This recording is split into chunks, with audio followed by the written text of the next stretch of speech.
Crohn's and Eczema, the connection and root cause of both. November 30th, 2014, by Grant Generou. Note, I've updated this post and reposted it as Connecting Eczema, Crohn's, and Alzheimer's. The subclinical saturation and toxicity of retinol and retinoic acid. Introduction. This document investigates the root cause and connection between the seemingly disparate diseases of eczema, Crohn's, and Alzheimer's disease. There are a bunch of even more seemingly disparate pieces of evidence that I present to make this connection. These can be thought of as pieces of a puzzle if you like. Once connected, they reveal a pretty clear picture. Or if you prefer, consider them to be clues that enable us to track down a notorious serial killer. This document is not intended to be a scientific publication. It is a mix of theory, evidence, and my own personal account and observations in dealing with one of these diseases. Even though this is a very long and rambling document, if you have an autoimmune disease or you are genuinely interested in this topic, then I think it is worth your time to read all of this. If at any point while reading this you think something is wrong or that this can't be correct, please leave a comment as to why you think so. Also, please understand that I am presenting this as a theory. It could all be wrong and completely wrong. It could be right or only partially right. I am completely and totally open-minded about this. However, the preponderance of evidence that I have found is indeed pointing in this direction. Autoimmune diseases and Alzheimer's are not trivial topics. This is complicated and it requires a lot of evidence. The evidence topics in no particular order include World Health Organization and pregnant women in India, food, Crohn's disease, hair follicles, autism, Hashimoto's and the third missing eyebrows, pickled herring, fatty liver disease, winter air, a man named John, symmetry and randomness, the sebaceous glands, the closure of the Atlantic cod fishery, kids, steroid creams, spontaneous bone fractures, fluorescence, Canada, an incredibly well-known toxin, Band-Aids, vitamin A, Japanese skin rejuvenation therapy, eczema, government regulations, Charles Darwin, National Institute of Health, socioeconomic status, exponential decline curves, mucosal calcinosis, an acne drug, the Koebner phenomena, thresholds and tipping points, the border between Finland and Russia, Chile, anorexia, retinal neurodegeneration, hand-washing dishes, North-South Ocean temperature gradients, age 20-ish, fortified milk. I've highlighted what I think are the most important pieces of evidence. What are the connections between all of these? If we can answer this, then I think we can solve the mystery. With all of these topics to discuss, this is going to be a very long read. Hopefully there is a bit of intrigue raised here. Although I am using intrigue and puzzle metaphors, I do take this to be deadly serious. This is no game. Alzheimer's and autoimmune are the biggest diseases of our time. They are killing millions of people and destroying the lives of tens of millions of others. Statistically speaking, every 60 seconds another person in North America is being diagnosed with Alzheimer's disease. That is effectively a death sentence. Consider this, right now in Canada, 48% of men and 67% of women by age 85 have Alzheimer's or dementia.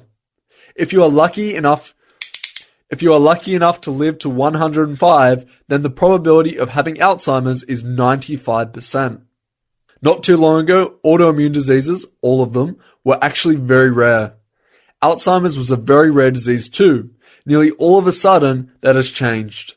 We're in the midst of a raging epidemic of these diseases. We could actually be at the early stages of that epidemic. Something is hugely wrong.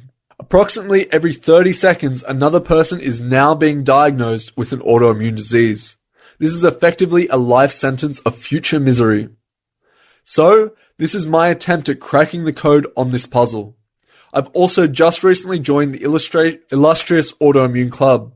Last year I was diagnosed with eczema. It was just a rash, but I did not like it. I did not like it one little bit. That has put me on a bit of a life's mission to try to solve it.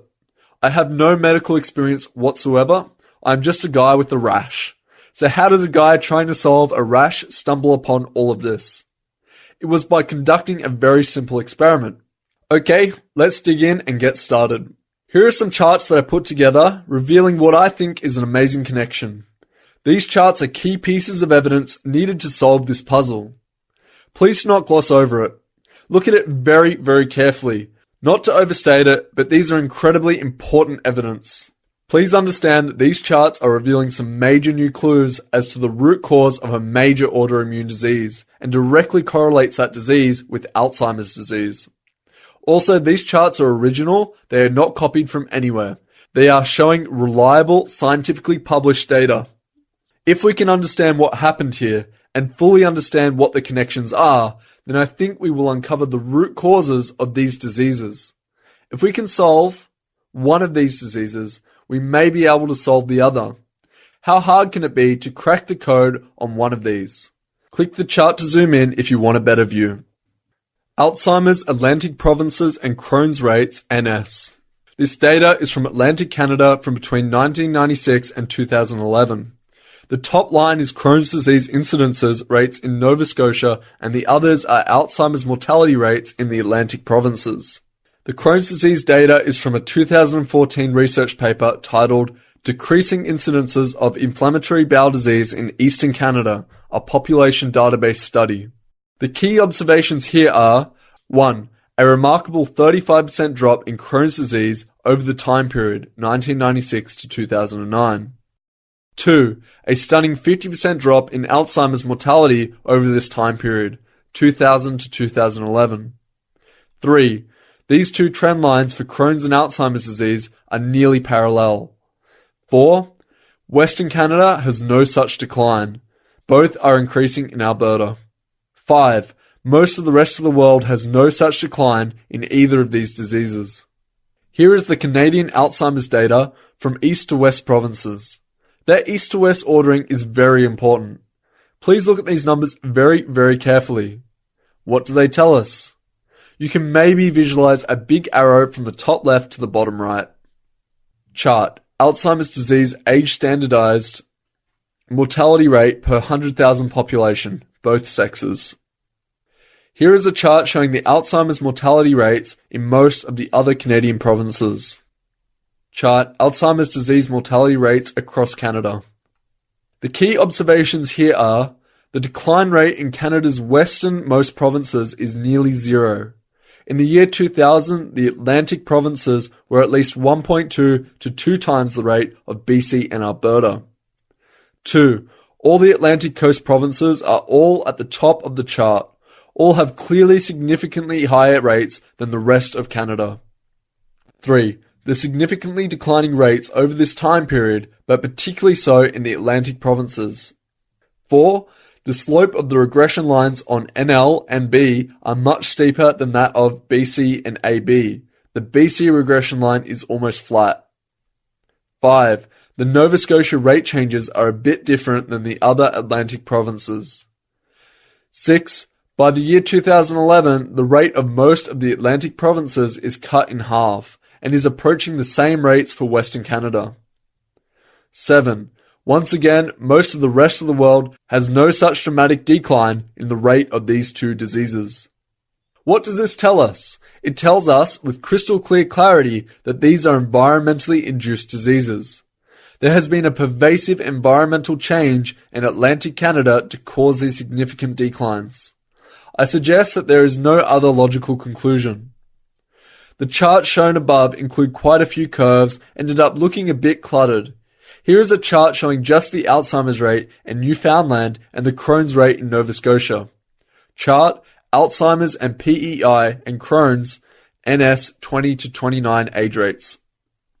I picked these two curves just to emphasize the significant trend here. But, no matter, all the Atlantic province curves are similar. The decline rates in these two seemingly completely disparate diseases are tracking each other very closely.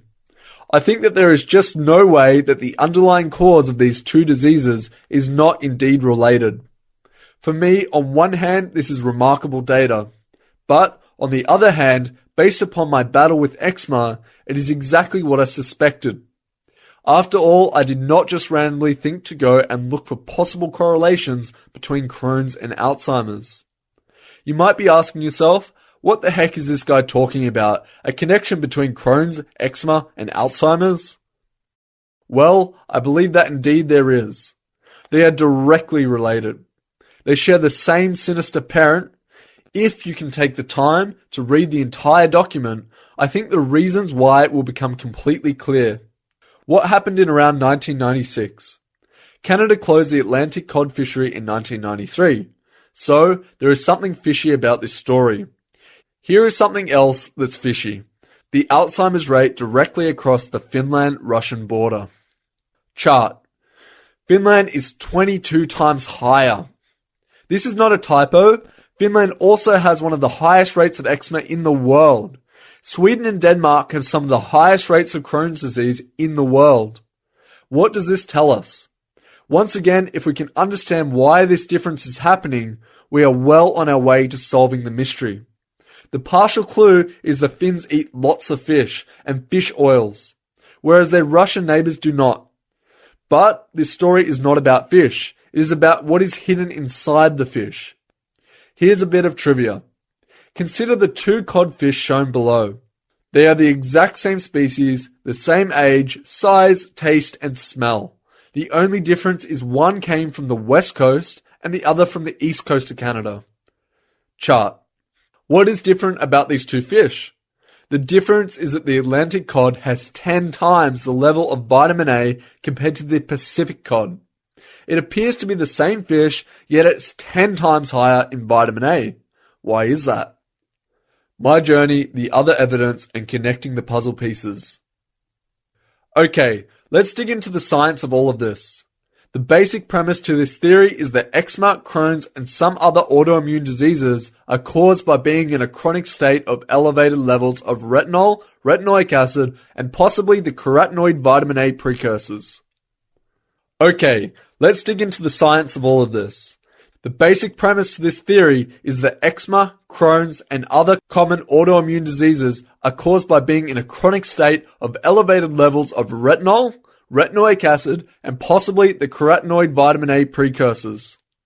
However, this is not the same as acute or chronic vitamin A toxicity as documented in the medical literature. No, almost not at all. Rather, it is a subclinical poisoning that develops slowly over years, and possibly even over decades. There is a level of toxicity way below the documented acute or chronic vitamin A toxicity cases. Yet the end results are far more devastating. Autoimmune diseases are actually auto-poisonings. So is Alzheimer's. The World Health Organization and pregnant women in India. A key piece of information for me was reading a report of a WHO program conducted in India where they were pre-dosing pregnant women with 400,000 international units of vitamin A in one dose. They were monitoring the blood serum in some of these women as they digested this dose. An incidental comment in the report was that they were amazed at just how fast the body removed the vitamin A dose from the serum. Of course, this dose was quickly absorbed by the liver and stored away. The time between digestion and absorption was very brief. They did not numerically quantify it. Okay, that's fine. There is no comment in the report of a follow-up study as to how many birth defects this program may have caused. Nevertheless, this was a critical point for me in understanding what might be going on. It means the body really does not want unbound vitamin A in the serum. Nearly not at all. Fine and not surprising, since this is what is expected to happen in a normal healthy person. But there is a limit on how much the body can physically store. Exactly what happens when we consume too much vitamin A. If you are a researcher or a medical person, then the obvious question for you is what is going to happen once the body approaches or reaches this storage limit. We all need to know the exact and correct answer to this question. There can be no glossing over this. It is a critically important question, since vitamin A is in nearly all foods. The food supply in North America is hugely supplemented with it too. It is also a critical question because most people in the Western industrialized world are going to eventually get into this state. It is more or less a mathematical certainty. What's going to happen once the body nears storage saturation for vitamin A?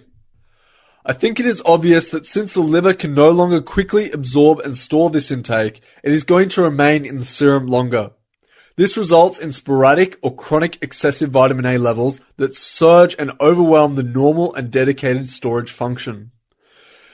Other systems and organs are now attempting to contain this overflow. It is also not quite this straightforward. Consider yourself getting into this state. You've just gotten yourself into a vitamin A toxicity state. You are going to become sick and very sick over time. All kinds of horrible things are going to start happening. There is no antidote as far as I know. You've now fallen through an almost one-way trapdoor. If your average daily intake is more than your body's daily usage, then it is more or less inevitable. If you indulge just a bit too much on milk, dairy, eggs, certain fish, etc., or any of the vitamin A precursors, then this is going to happen much sooner. If you supplement with cod liver oil, or a vitamin A supplement, or any vitamin A derivative, it is going to be much, much sooner. It could be in your 20s, or teens, or even at birth. It is also going to depend a bit on what you consume that vitamin A with. Since your liver can no longer protect you, your other organs and immune system is going to go into action and attempt to deal with what has now become a horrible toxin. Even micrograms of consumption could now be toxic to us. You now have an autoimmune disease. You are now in the same category as about 30 plus million other people in North America. Welcome to the club. These diseases are really the result of non-liver accumulation of this potential toxin. What is happening here is the other organs, such as the skin, lungs, kidneys, GI tract, joints, are accumulating too much vitamin A. Although these organs and tissues are capable of storing or accumulating vitamin A, this is an extraordinary defensive measure taken by the body to locally store excessive amounts. This should not normally be happening. This should have rarely happened during the evolution of humans. Of course, we actually don't have to speculate what is going to happen when we reach elevated storage levels. It is incredibly well documented in the scientific and medical literature. More on that a bit later. Eczema and making the initial connection. When I made my initial recovery from eczema using my vitamin A elimination diet, some other remarkable things happened to me. All kinds of other subtle and not so subtle negative health symptoms that I was experiencing quickly went away. These were symptoms that had slowly developed over a 5 to 10 year period, so slowly that I mistakenly assumed they were just a normal part of aging. So that was a pleasant surprise to have them magically go away. Moreover, it became abundantly clear to me that I had more or less turned off what my doctor told me was an autoimmune disease. Most importantly, it was perfectly clear to me that eczema was just a symptom, a very nasty one, of the real underlying cause. Unfortunately, this underlying cause is hugely more serious than the eczema skin condition itself. Therefore, the most important thing to really understand about eczema is that it is not just a rash. It is much, much, much more than a rash. It can also be fatal in an indirect way. It is actually the skin being dissolved from the inside out. You need to really understand and appreciate that last sentence. The word dissolved is a precise and carefully chosen word. It is not an exaggeration or an analogy. How do I know the skin is being dissolved? Because I've watched it happen in real time on the backs of my hands and fingers under my microscope. I have done so at least 6 times. An analogy would be to watch a sugar cube dissolve in water in real time. Even at 30 times magnification, I can see what I am calling the matrix of the skin, the collagen, more or less disintegrate. Depending upon the severity of the inflammation, this process can take less than 5 minutes to burn through to the top layer of the skin. It often burns the top layer right off. It is super important to know that this is coming from inside the skin. It is not from the surface in. If the top layer of skin does not dissolve, it has hundreds of little craters burned into it. Paradoxically, with the inflammation, the skin can subsequently become much thicker. Key evidence: never let the skin air dry. It will make your autoimmune disease get worse. Of course, this is not just my observation. The very common recommendation from medical people and other people with eczema is to dry yourself off very carefully after a bath or shower.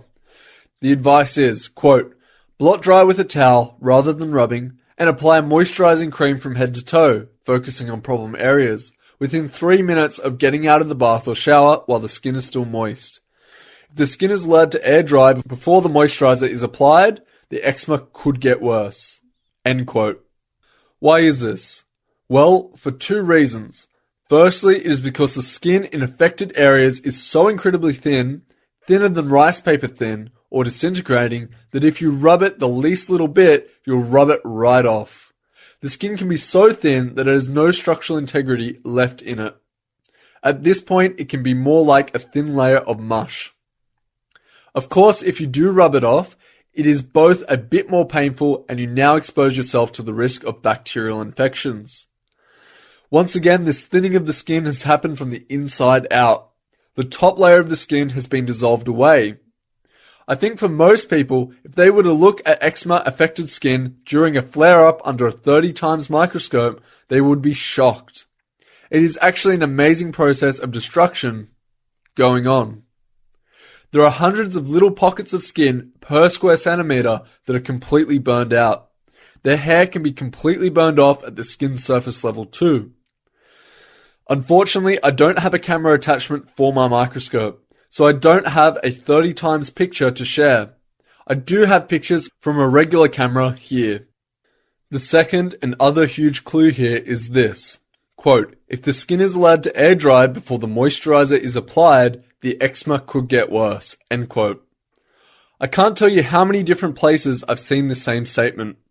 This is like a universal observation with eczema. Now, why does letting the skin air dry cause an autoimmune disease to get worse? The short answer is that the last thing you want to happen is for the body's natural mechanism for moisturizing the skin to go into effect. The longer answer is just a few pages below, and you're probably not going to like it.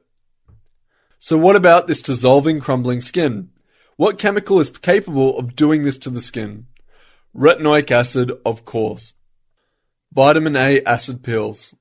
You can actually get prescription cosmetic applications to accomplish exactly this. They are called vitamin A acid pills. There are various products on the market. They dissolve the top layer of dead skin cells to expose the newer, deeper layers and promote skin turnover. Similar products are available as an acne treatment. Nice of them, I guess.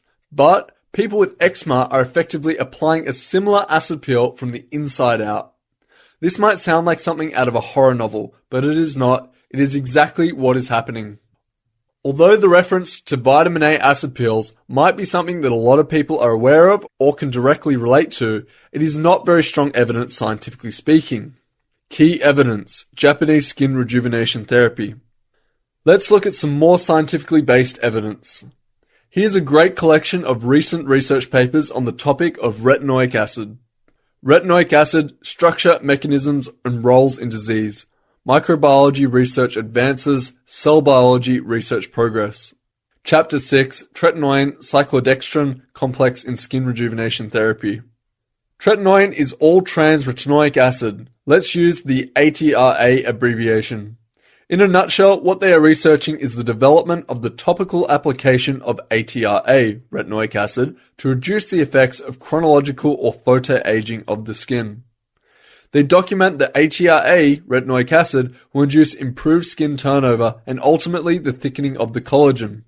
However, when applied directly and topically, they report that patients frequently experience inflammation, redness, scaling, itching, and burning and desquamation. Okay, it appears that they are directly inducing the eczema skin condition we all consider to be an autoimmune disease. But if the patients can tolerate these conditions for a while, then after stopping treatment, there is a subsequent thickening of the collagen. This is exactly the same condition observed with eczema. After the skin becomes inflamed, it usually turns much thicker. Overall, this now sounds like the textbook description of eczema. The authors describe the mechanism as, quote, the phenomena occur because tretinoin releases heparin-binding EGF-like growth factor, HBEGF for short, which enhances the proliferation of basal cells. End quote. This little detail of the EGF-like growth factor being released is a very important one to remember. ATRA works in thickening the collagen, but they need to directly deliver it deeper into the dermo skin layer without first inflaming the epidermis, the outer skin layer. They adopt some rather novel ways of bypassing the epidermis, and getting the ATRA deeper into the skin. I'll try to contact the authors to see if they can provide photos of the inflamed skin they were inducing. There are many more papers providing scientific evidence that retinoic acid may be the culprit here. Retinoic acid has been used in dermatology since 1959. It has been used to treat many skin-related diseases such as acne, ichthyosis, psoriasis, and others. However, the complications of skin inflammation lead to interruption of treatment by many users. Here is another research paper on a similar topic. Chapter 10, Alternatives to Reduce the Topical Retinoic Acid-Induced Skin Irritation. The authors discuss several approaches for addressing the concerns of patients attempting to use retinoic acid treatments topically. The key point in this paper are the documented side effects of skin irritation that include erythema, redness, dryness, peeling and scaling, and the breakdown of the skin's barrier function. Well, are those not very interesting side effects? This is once again like the textbook description of eczema. What is really interesting about this paper is that they document the exact process at the cellular level as to why this is happening. The retinoic acid causes the gene expression leading to the immune inflammatory response. This is a fantastic paper in many ways. It documents the nuclear hormone receptors that bind to the RAL and the RAL isoforms. They also document that these same nuclear receptors accept steroid and vitamin D. That's really interesting to me. This paper also points out that the overload of retinoic acid is indeed the direct cause of the skin irritation, inflammation, erythema, dryness, peeling, and scaling condition. It is a bit odd to me that they call these conditions side effects when they know the exact cause is the topical application of the RAL. Maybe they should have termed these the direct response effects.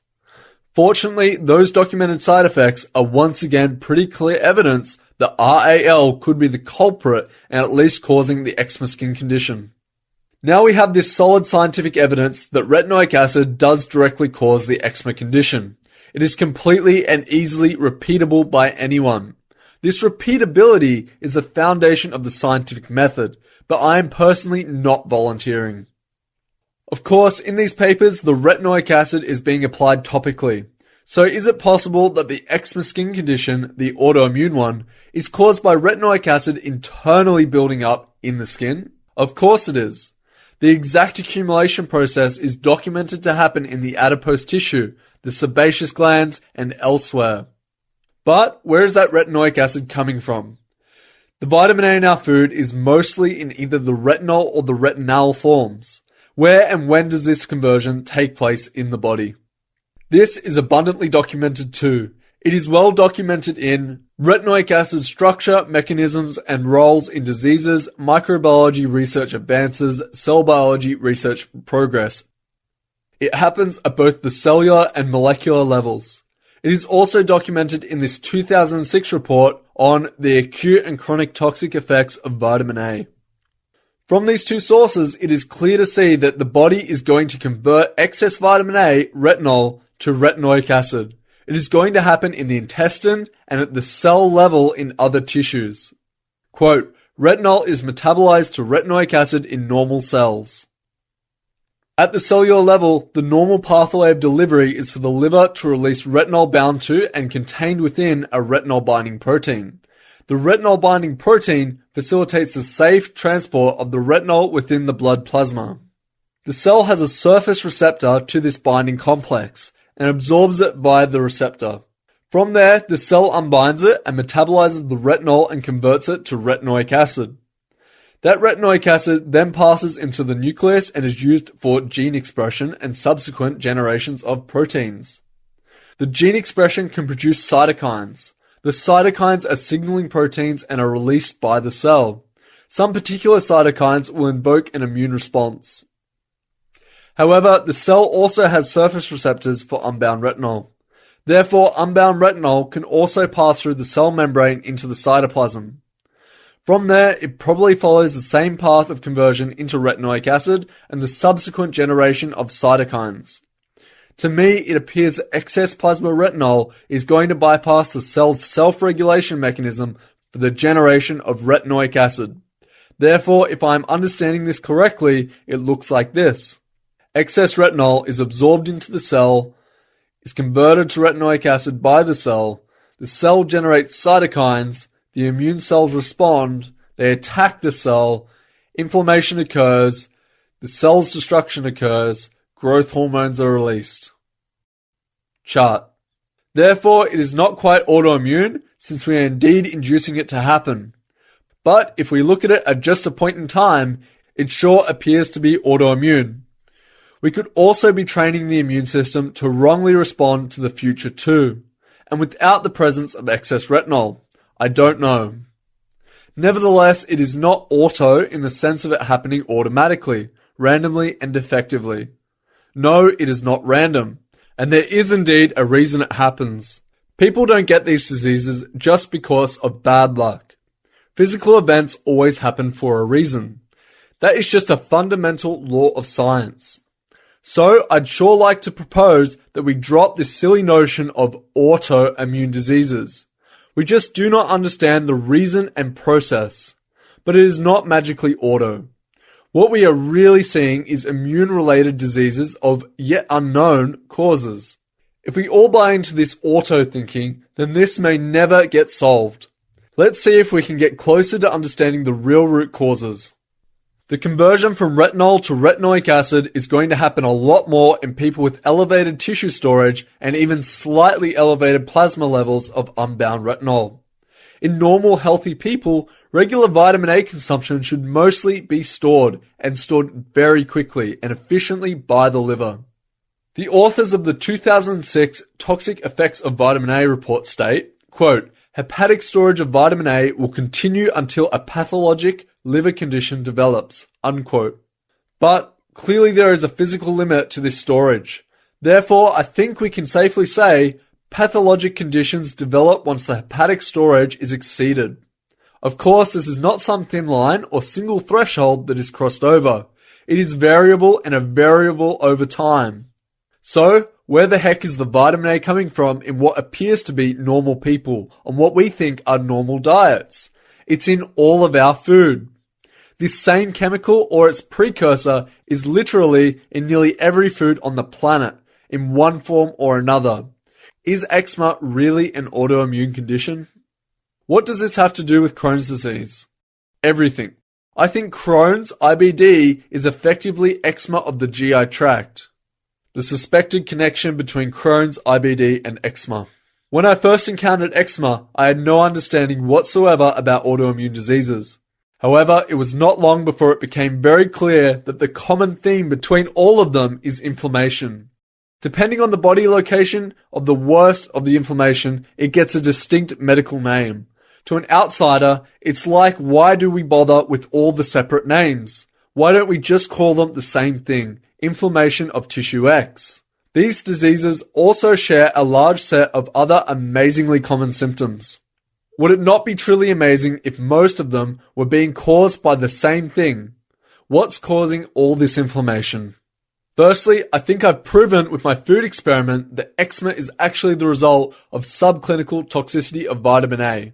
This toxicity is clearly capable of not only burning holes in the skin, it is capable of literally burning the skin right off in extreme cases. This inflamed skin condition is occurring to varying degrees in at least 10 million people in North America at this very moment, and almost everyone controls it with steroid cream treatments. There is no doubt in my mind that this same process is capable of burning holes, ulcers, in the GI tract or anywhere else in the body for that matter. Secondly, there are a bunch of other similarities. In both these diseases, people experience periods of flare-ups. In both these diseases, there can be extended periods of remission. In both these diseases, there is inflammation and tissue being destroyed. At a certain age, both these diseases are considered chronic with no real known cause and no cure, just treatment. Both are considered to be autoimmune diseases. Both diseases use steroids as a treatment. Both these diseases have seen a doubling in incident rates over the last 15 years or so. Both diseases are not modern-day diseases. Eczema was well documented 200 years ago. Crohn's disease was first documented some 90 years ago. No doubt it was occurring before this time too. Both diseases are considered chronic inflammatory disorders where the symptoms can range from mild to severe. In both diseases, tissue can be turned thick and leather-like with inflammation. Both these diseases affect young and what should otherwise be healthy people. In both these diseases, there is a significant jump in incidence rates starting at about age 50. With Crohn's, there is a big jump in incidence rates around age 20. The 20-ish number is another super important clue. I think the only real big difference between these two diseases is just the body location where the destruction takes place. Eczema is on the external skin and most often on the face and hands. Crohn's IBD is in the GI tract, the internal skin. The vitamin A connection and the subclinical toxicity of it. The official information from the National Institute of Health states that vitamin A is a direct toxin at high doses.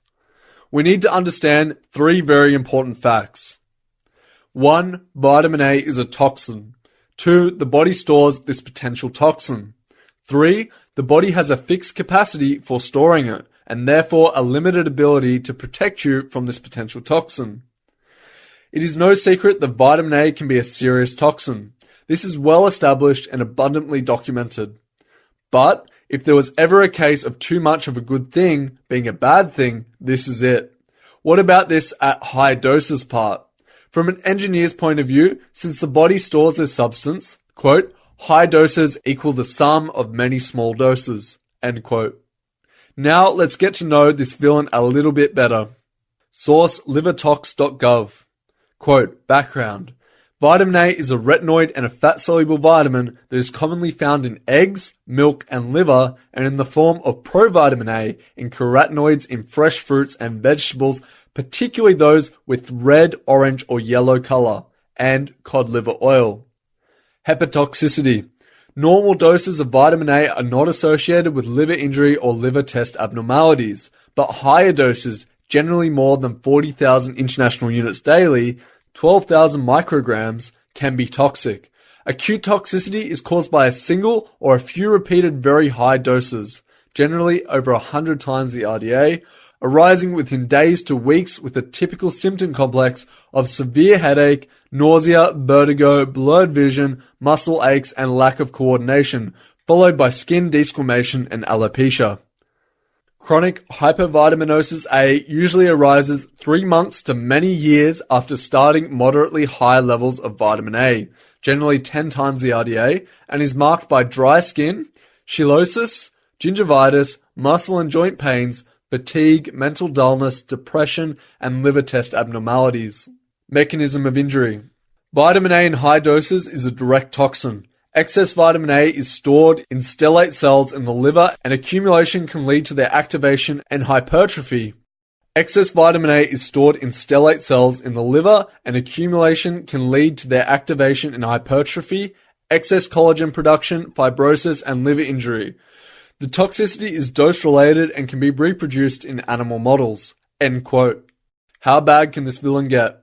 Quote, high intake of preformed types of vitamin A are associated with toxicity and can cause nausea, dizziness, elevated intracranial pressure, pressure around the brain, headaches, coma, and death. High vitamin A levels during pregnancy are associated with birth defects. The simple answer is it can kill you. The more complex answer is it can first painfully destroy your body for decades and then kill you. Now, just like most villains, this one has a good side. At one level, it is not a villain at all. It is a critical substance for the human body. At the right level, it is not only harmless, it is essential for health. So, it is a double-edged sword. It is also a very, very tricky balance. It's not just how much you consume. I think it is going to depend upon what foods you consume with it. Basically, the liver is the body's primary storage organ for vitamin A, and the storage capacity can become more or less saturated or maxed out. The skin and fat are secondary storage locations. If we have one of these diseases, then effectively, the body can no longer protect us from what is now a toxin. This substance is also in nearly all foods. Once we've maxed out our liver's storage capacity, we are in serious danger. We've defeated our body's primary defense mechanism from this potential toxin. Our immune system and the skin are now attempting to deal with it. What happens now? If we consume just a little bit of vitamin A, it keeps the inflammation going. If we consume a bit more vitamin A, we experience a flare-up and that burns holes in our tissues and organs. But this is not some instantaneous event. It is of course more complicated, and the declining rates of absorption are what is really important. Here is a sketch as to what I think is happening. Chart subclinical vitamin A toxicity case. If you are thinking, okay, great to know, I'll just go low on foods that contain vitamin A. No, sadly, it is not that easy. Your liver is now maxed out, and maybe so is your skin. That vitamin A in your liver is not going anywhere fast or soon. It is more or less trapped there to protect you from it and to use it when needed. The vitamin A stuck in your skin and other organs is trapped there for even longer, possibly much, much longer. Moreover, there are other artifacts from the immune response, such as cytokines and antibodies, stuck in your skin too. Now, this is a very tricky and delicate situation. If you surge your vitamin A intake even slightly beyond your body's vastly diminished ability to safely absorb and store it, you are in big trouble. Moreover, my own experiment is also leading me to believe it is not just vitamin A, but maybe also carotenoids. Carotenoids are what are known as vitamin A precursors, but maybe also carotenoids. Carotenoids are what are known as vitamin A precursors and are found in brightly colored fruits and vegetables. Carotenoids are also used to make most food colors. I think it is even more tricky because it may depend upon what food you consume vitamin A with. If you consume it with fats, it may bypass any attempt by the liver to store it. Rather, it may go directly to other storage locations. If you have truly overwhelmed your liver's storage capacity, then you probably need to go to near zero consumption of vitamin A for a while. The catch here is that nearly all foods contain at least some vitamin A or carotenoids. Now every molecule counts. You also cannot consume any coconut oils either.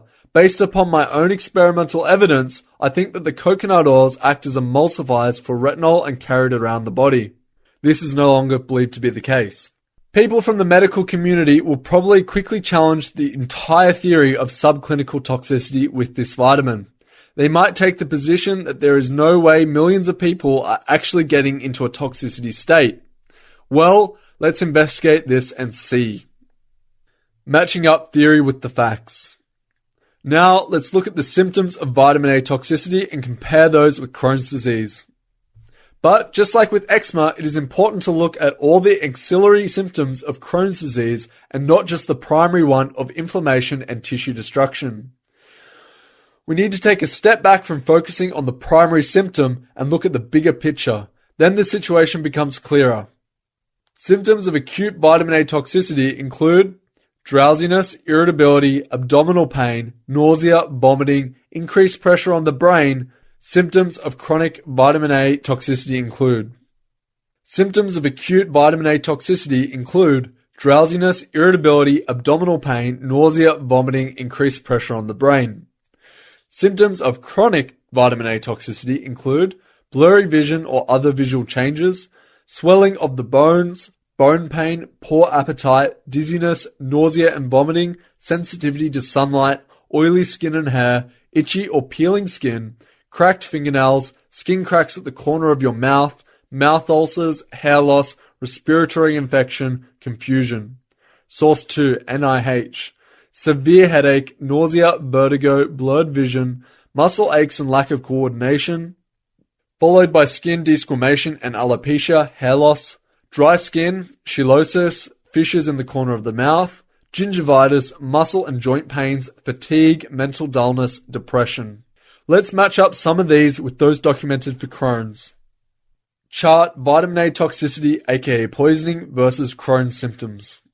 It is not a perfect match, but there are quite a few shared symptoms. Some really key ones for me are mouth ulcers, canker sores, fatigue and blurred vision.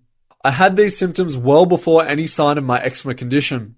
I had mouth ulcers, just small blisters on the inside of my cheeks, occurring off and on in the year or so before my first incidents with eczema. I had no idea what was causing them. They were not painful at all. Since I've been on my vitamin A elimination diet, I have not had a single recurrence, not one. They are completely gone. Fatigue.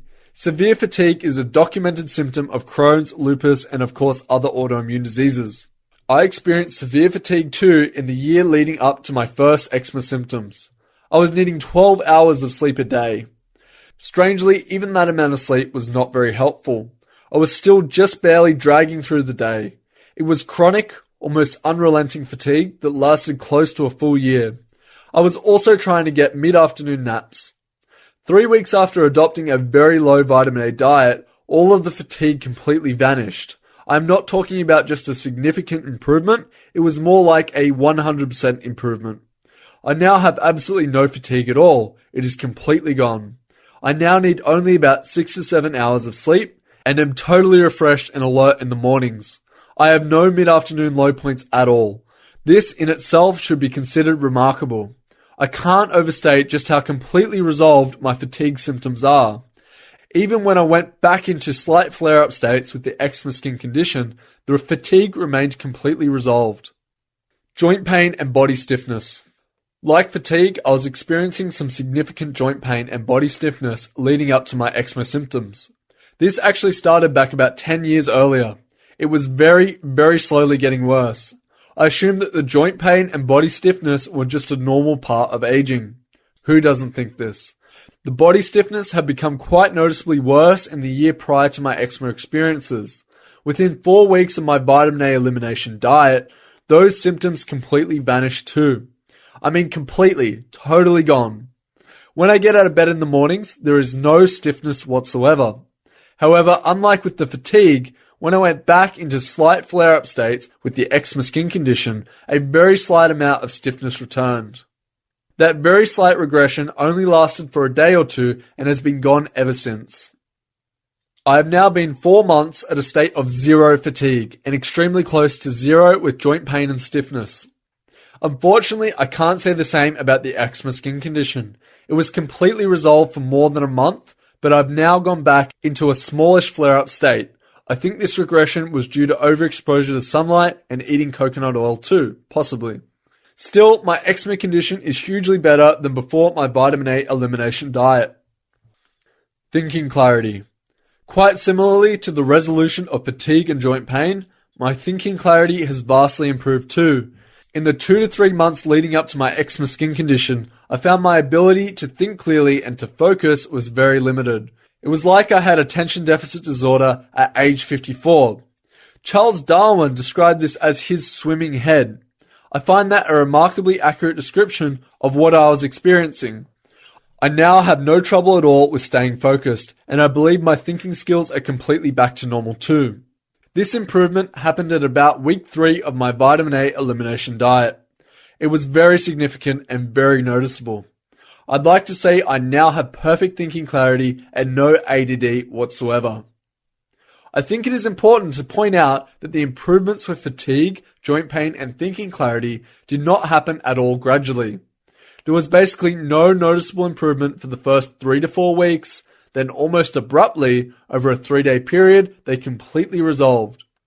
So, that was a pretty amazing experience. It was also completely and totally unexpected since my vitamin A elimination diet was attempting to resolve my skin rash. Call me daft, but I had no idea that all these conditions were related. Making this connection, I believe that at least some kids with severe eczema are going to have an extremely difficult time in doing well in school. It is not just because they have itchy skin either. Skin nodules. I have hundreds of little skin nodules show up on my elbows, knuckles, and a few on my face. At least a year before I had any real signs of eczema. These nodules disappeared around week 3 of my elimination diet. They are completely and totally gone. They have never returned. Depression. You might assume that of course people with these diseases experience depression. Who wouldn't be depressed? Well, that is not the case at all. It is a toxin-induced depression or apathy. I never once felt sorry for myself or genuine depression. After all, let's be real, this was just a rash to me. But I did experience this weird sense of indifference the first time in my life. Vision. Vastly improved, no longer blurry or dull. Isn't that ironic? Vitamin A is critical for vision, and I remove it from my diet and my vision gets better. Night sweats. For a year or more, I was experiencing some significant sweating at nights, mostly around my neck and head. That is now totally gone, not a trace of it. Inflamed and thick scaly skin. And of course, these two diseases share the lovely symptom of having holes burned in our tissues, or regions of tissue that is turned red, inflamed, thick and scaly. That has been a much harder one to completely resolve, at least for me. It is of course the big symptom that everyone focuses on, but it is only one of the symptoms of these two diseases. As I stated above, I think it is very important to look at all the symptoms together. Then it becomes a much clearer match as to what is really causing these two diseases. Let's look at this differently. IBD has its documented primary symptoms and a bunch of other categorized as extra-intestinal manifestations or symptoms outside of the gut. Chart extra-intestinal manifestations. What is being termed extra-intestinal manifestations implies that these symptoms are somehow being caused by the IBD or are somehow complications of this disease. I don't think that this is the case at all. What if we move the primary IBD symptoms down to the same level as the other ones and just consider them to be all symptoms of some underlying root cause? Chart. Documented symptoms of vitamin A toxicity. I think this is highly more likely. Now, what would happen if someone with one of these autoimmune diseases went on a vitamin A elimination diet? In my own personal case, it was diagnosed as severe eczema and it now looks like this. Chart. Documented symptoms of vitamin A toxicity. Adopting a vitamin A elimination diet. Let's look at more connections with vitamin A toxicity and Crohn's. Critical evidence, Accutane, a huge and direct connection. Drugwatch.com. Quote, Accutane isotretinoin is a popular drug for severe acne created by Hoffmann-La Roche Incorporated. The drug is linked to severe bowel disease and other side effects. The medication is a derivative of vitamin A and works by controlling the oil in sebaceous glands. However, clear skin may be accompanied by serious side effects like Crohn's disease. Roche stopped manufacturing Accutane in 2009. End quote. Please read the source page for all the other horribleness this drug has caused, including birth defects. With this hugely important information, what have the medical community and the government agencies done to warn the general public about the dangers of too much vitamin A? Nothing, as far as I know. This is bizarre to me since the official information from the National Institute of Health states that vitamin A is a direct toxin at high doses. Here we have drug companies marketing a product that is exactly that. What the heck did they expect to happen? Could this be worse? Well, here is an interesting bit of trivia about Accutane, isotretinoin. It was first developed as a chemotherapy drug and is still used as one today. It is used for this purpose due to its ability to kill rapidly dividing cells. Maybe it is just me, but does it not seem to be a bit extreme to consider this an appropriate drug for reducing acne in healthy teenagers? Accutane isotretinoin is an isomer of tretinoin. Tretinoin is all trans-retinoic acid. This is a direct derivative of vitamin A. Therefore, it is quite well established by this situation that high doses of vitamin A in the form of retinoic acid can and has caused Crohn's disease. That's no surprise to me, but the key thing to understand is that vitamin A is not a direct toxin just at high doses. That is a myth.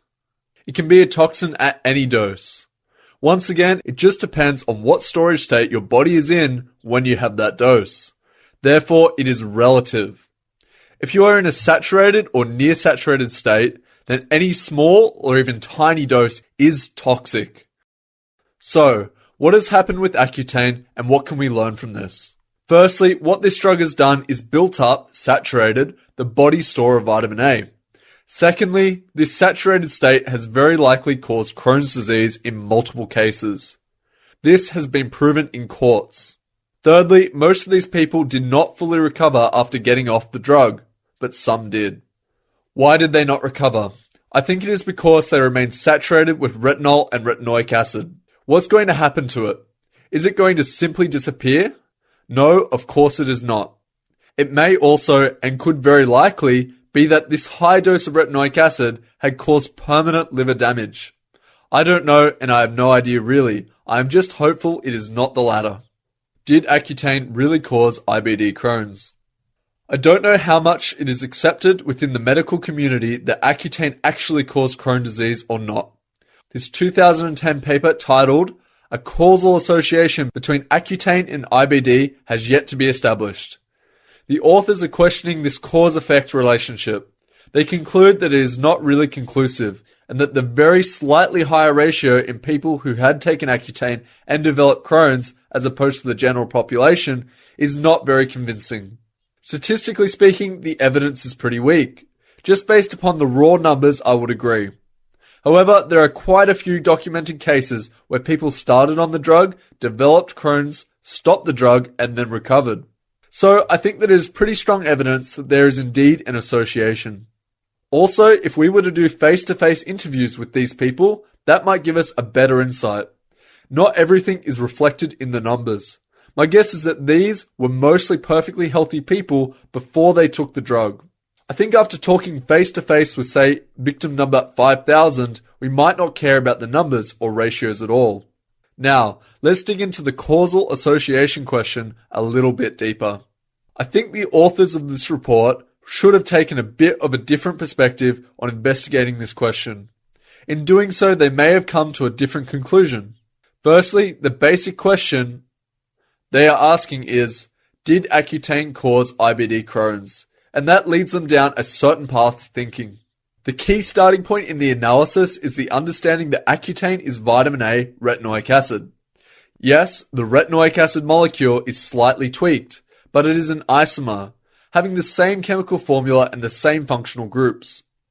Reading about the genesis of this drug, the LaRoche people were looking to develop an anti-acne drug and started with the knowledge that this drug would move into the sebaceous glands of the skin and reduce the amount of the oil feeding the acne-causing bacteria. This is a documented fact. Regardless, Accutane and vitamin A, retinoic acid, molecules are nearly identical and effectively function the same in the human body.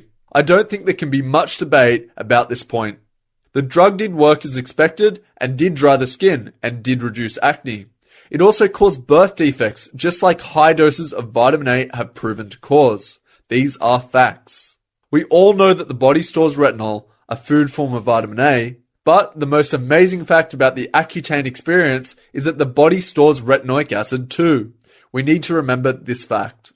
Okay, so now let's ask the "did Accutane cause IBD Crohn's" question just a little bit differently. Since Accutane is vitamin A, retinoic acid, we can ask, did vitamin A cause IBD Crohn's? In order to investigate this question, we need to first research the accounts of people who have authentically chronically poisoned themselves with genuine vitamin A. Nothing to do with Accutane or even retinoic acid for now. There are lots, thousands of people who have done this for various reasons. For some reason, they thought it was good for them. There are many well-documented accounts, and it is still happening today. See the many cases documented on the NIH pages and elsewhere. So, let's just take a bit of a hypothetical example, use a real case if you want, of someone taking reasonably high doses of vitamin A daily for say 3 years. Here's the sequence of events. 6 months, no adverse symptoms at all. 12 months, no adverse symptoms at all. 18 months, no adverse symptoms at all. 24 months, no adverse symptoms. 30 months, no adverse symptoms. Hair getting oily. 36 months, no adverse symptoms, but maybe the skin getting drier. 36 months and 10 days, huge adverse symptoms, skin peeling, lips swollen and cracked, hair falling out, etc., etc. Seeks immediate medical attention. This similar sequence of events is repeated in all cases of chronic vitamin A poisoning. So, what is really happening here? The body is safely absorbing and storing all the daily doses until it gets to a slightly saturated point. It is important to understand that all those stored doses have not suddenly become toxic. They are safely stored. It is the additional doses that cannot be absorbed or absorbed fast enough that are now becoming toxic. What these people are doing is filling up their storage capacity for this substance. Okay, let's get back to Accutane. Remember, these are mostly young people dealing with an acne issue. So what is the sequence of events? It is going to be something like this depending upon dose.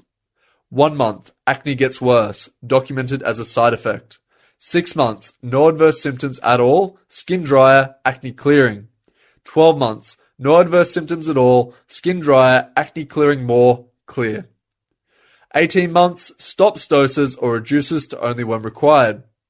At this point in time, the vast majority of them have not yet induced Crohn's or any other diseases. Firstly, let's analyze the documented common side effects of acne first getting worse. It is actually not a side effect at all, it is perfectly logical and should be expected as a normal progression of taking the drug. When they start on the drug, since it is in the retinoic acid form, the body is going to quickly start moving this into the sebaceous glands. In order to do that, it must first wrap that retinoic acid in a lipid. Then, in order to move this new toxic lipid into the sebaceous glands, some of the current non-toxic lipids are going to have to be expelled. This newly expelled and non-toxic lipid now fuels and promotes the acne-causing bacteria. Next, and more importantly, what these people have done is significantly elevated their body storage. Therefore, they have reduced their future storage capacity. These are generally young people, so they may have gone from hypothetically, say, 10% storage used to something like 30 to 60% storage used. What they have effectively done is removed, say, 2 or 3 decades of future storage capacity that would have been consumed by our normal North American diet. Once again, most of those Accutane molecules are not going to be toxic. They are safely stored by the liver. Now, let's get back to this report questioning the causal association between Accutane and IBD Crohn's. What they are failing to consider is the time dimension. It is what is going to happen to these people in the future with regard to regular vitamin A consumption that needs to be considered. At some point, they are going to reach an elevated storage level where newly consumed vitamin A molecules are going to become toxic. They are going to be toxic because the body has no place to store them. It is almost like a guy authentically poisoning himself with regular vitamin A. But it is just a bit worse, actually. There is a big time delay here. More likely in 2 to 5 decades for most people between taking Accutane and getting disease. Therefore, rather than looking at a particular point in time, 2010, to consider the ratio of people who took Accutane and developing Crohn's, they need to wait 2 to 3 more decades and redo that ratio calculation. Just as importantly, they need to expand the question to, quote, did Accutane cause IBD, Crohn's, lupus, eczema, arthritis, or any other autoimmune diseases? End quote. There are more than 7,000 lawsuits filed over Accutane. I've read one report that it is projected that about 30% of the people who took Accutane will go on to develop Crohn's IBD. If that proves to be true, that will be more than 120,000 people. Now, I think there should be little doubt about a causal association between Accutane and IBD. At the very least, we should be warning people who did take Accutane to start adopting a very low vitamin A diet. If anyone is wondering if I have a personal issue with Accutane, no I don't. I did not take Accutane. Therefore, the hugely important thing to learn from the Accutane disaster is that it is vitamin A that caused the IBD Crohn's disease. Don't just think Accutane, the product name, caused it. Most importantly, we can now say vitamin A caused incidence of autoimmune disease. That should be a really interesting statement to stop and think about for a moment. Maybe for a very long moment. Therefore, is it not highly likely that vitamin A is still causing a lot more incidences of autoimmune disease? Could it be that it is causing most of the autoimmune diseases? It does not matter at all if that vitamin A was obtained from an acne pill or from eating fish or tomatoes or liver. In the end, it is all just vitamin A. It is a direct toxin. This is a simple scientific fact. The other simple scientific fact is that this direct toxin will cause inflammation and destroy human tissue. Is there other supporting evidence in the geographic and demographic data with regards to Crohn's disease?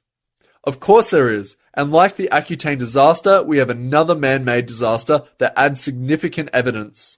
The collapse of the Canadian East Coast cod fishery in 1992. More on this a bit later. Firstly, let's deal with some of the common theories regarding these diseases. What is not causing Crohn's disease and eczema? Key evidence, it is not a modern environmental toxin. It is not herbicides or pesticides or modern-day pollutants or chlorine in the water, etc. This is clear because these diseases have been around for over 100 years. Darwin had eczema 200 years ago. Please see my post on that, New Lessons from Charles Darwin. This is not just out of some historical interest. I consider it to be more strong evidence supporting this theory. Key evidence, it's not genetics. The incidence rates of these diseases are doubling at alarming rates, like every 10 or 20 years. Human genetics are not changing this fast. Moreover, 20% of kids now get eczema, and most grow out of it. Likewise, teenagers and young adults get Crohn's, and they did not have it during early childhood. This is just not logical if these were genetic diseases. Kids would not grow out of eczema and magically pick up Crohn's at 15 to 20 years old. No way. You don't grow out of a genetic disorder, and you don't grow into one either. At least not on a wide scale like we are seeing with these diseases. If you really have a genetic disorder, you are most likely going to have it at birth, and you'll have it for life. What is probably a genetic predisposition is just the location the body is going to manifest this toxicity. Undoubtedly, some people have both eczema and Crohn's. I believe that if eczema patients use steroid creams long enough, they are just going to force the inflammation to go internal. The higher prevalence among Ashkenazi Jews is probably also not genetic. It is more likely simply due to their diet. Some customary dishes include chopped liver, 50,000 international units per 100 grams, and pickled herrings, 1,300 international units per 100 grams. Other geographic distributions for these diseases is going to closely match dietary patterns. World incidence rates are going to closely relate to those areas with high cumulative consumption of vitamin A. Additionally, it is going to closely correlate with countries that fortify milk and dairy and those regions with high consumption of cold saltwater fish. If these diseases were genetic, then the severe symptoms would probably be much more consistent. There would not be this sporadic, chronic nature to these diseases. We would not see these periods of remission and flare-ups. The genes are not going into remission and recurrence. What is causing the flare-ups is more simple. It's food. And no one stops eating vitamin A. It is nearly impossible. It is everywhere. What is sporadic is just the amount of intake and the current relative level of saturation. If these diseases were genetic disorders, they would not go into remission for months and years. Oddly, everyone in the eczema community agrees on the foods that cause flare-ups. This includes the American and Canadian eczema associations. The cited trigger foods are like eggs, milk, dairy, fish, tomatoes, red peppers, and citrus fruits. This is documented over and over. It is similarly documented for Crohn's and lupus and other autoimmune diseases, just not so specifically. But the key point is that we have a list of foods that trigger autoimmune disease flare-ups. But are not trigger and auto kind of contradictory terms? Why aren't people considering that these are not just the trigger foods? Rather, are they not the actual root cause foods too? All I did was to ask myself a simple question. What do these trigger foods all have in common? The trigger foods all share a common fact. They all have high levels of vitamin A. Now, if you are not familiar with adult eczema, you would very reasonably conclude that, no problem, just stay away from the documented trigger foods and you'll recover. Well, this is the apparent paradox in the disease. The trigger foods can definitely make it worse, causing flare-ups. But stopping these trigger foods does not cure it for most people. It has for some people. It just brings it down to a kind of baseline.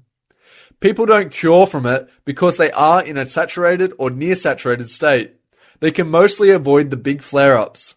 But just the regular daily intake of vitamin A is enough to keep them in the perpetual state of subclinical toxicity. To even begin to recover, they need to adopt a zero vitamin A diet. This is also impossible to randomly ever happen. Based upon my experience, once you adopt a zero vitamin A diet, it takes at least a week to start seeing results, and 5 to 6 weeks to see really big results. Foods that are labeled as 0% RDA are only really low in vitamin A. This is almost meaningless. I think you need foods with 0 molecules of vitamin A. Key evidence it is not truly autoimmune. This one is not so obvious. The immune system is definitely involved here. but not in the defective way that it is believed and documented to be. The immune system is not randomly attacking the cells at all. It might just appear to be what is happening. No, the immune system is working just fine, and trying to deal with a toxin or a toxic situation. I don't know the exact mechanism, but I do present some plausible explanations. There are some really big clues here with the steroid creams used to treat eczema. For argument's sake, let's say the immune system is attacking the skin tissue, the assumption being that these are defective or out of control rogue immune cells. I'm calling these rogue immune cells because the inflammation is not body-wide, but quite localized. Now we apply the steroid cream, immunosuppression, to the location of the inflammation. It works like a charm, first-hand experience. The immune cells back off and the inflammation dies down quickly. Did we kill these rogue immune cells? No, we didn't. What happened to them? What happened to them? Do they move on and immediately attack tissues elsewhere? No, they do not. Therefore, what we've really done is to introduce an immunosuppressive agent to the site of the inflammation. These rogue white blood cells and every other white blood cell in the body is now staying away from this location. What we've really done is to put an immune barrier around the site of a substance the immune system regards as a toxin. Technically speaking, we are blocking the production of cytokines that call the immune system into action. Therefore, logically, these rogue white blood cells are not rogue at all. They are normal. They are just getting the wrong messages. Therefore, I think it is far more likely that the retinoic acid, or some other form of retinol, is building up in the tissue and dissolving the collagen, and this chemical is destroying the cells. These tissue cells are under attack from this toxin, and they are sending out some signals to the immune system for help. The immune cells are rushing into the fight, but they are not equipped for this battle. The body has just not evolved for this. This is the liver's job to protect the body from the potential toxin, but the liver is maxed out. It is now sidelined and of no help. Thus, free retinol is relentlessly entering the bloodstream with every meal. We are now in subclinical toxicity. It only appears to be an immune disease that is causing the destruction. If the immune system leaves this potential toxin circulating in the blood, it will burn holes in the kidneys, brain, and other organs. There are even more reasons that this is not autoimmune. Why are these very localized inflammations we see in these diseases? I am not talking about all autoimmune diseases combined. I am talking about just in the context of one of them, such as eczema or Crohn's, or pick almost any other one of them. Even arthritis does not attack every joint in the body, only some of them. Eczema does not attack all the skin, only small parts of it. Therefore, the immune system does not have an issue with these other tissues. Rather, it has an issue with these tissue types at only specific locations. If the immune system had gone haywire, it would be far more widespread, if not everywhere. In the case of eczema, almost all of the skin should be under attack, and not just these limited little patches of it. That is just not logical. Likewise, it is just not logical that the immune system would magically stop autoimmuning and start up again in some random fashion that we see in these diseases. Why does the immune system stop flaring up and the disease go into remission? Does the immune system get tired of the fight and give up for a while? Does it need time to rebuild resources before the next attack? Isn't it far more logical that it has actually accomplished what was needed and finished its job? What is random is the amount of vitamin A we eat, and the relative states of the digestion and absorption rates our body can sustain. Amazingly, there is another tricky factor at play with eczema, and that is weather. Eczema, lupus, and arthritis sufferers commonly report that these conditions get worse in the winter. Here is an interesting study referencing this point on winter conditions affecting an autoimmune disease. Efficacy of dietary hemp seed oil in patients with atopic dermatitis, eczema. Quote, "This is important because skin dryness and subsequent itchiness often lead to the use of medications in atopic patients, especially during the dry winter conditions in Finland, where ambient indoor humidity can be under 30% moisture for months on end." What the heck does the weather have to do with an autoimmune disease? That should sound absurd, but it is not. It is perfectly logical. It's not the temperature or the air pressure at play here, it is the moisture level dropping, and to maybe a lesser extent the reduction in UV exposure. We'll come back to this topic a bit later. For what it is worth, I believe I am able to turn off and turn on my autoimmuning, as if by turning a switch off and on. Only the switch is food with and without vitamin A. I'm able to do this because I've been on a near zero vitamin A diet for months now. Naturally, I am trying very, very hard to keep it turned off. It is a struggle, it is tricky, and I'm still dealing with it every day. There is still a huge amount of retinol and or carotenoids stored in my body. Key evidence, skin fluorescence. To investigate this point, I compared my brother, 2 years younger, and myself under a fluoroscope, a form of blacklight. It is an old geology fluoroscope that I have, and I am not sure of the exact wavelength. Nevertheless, it worked great.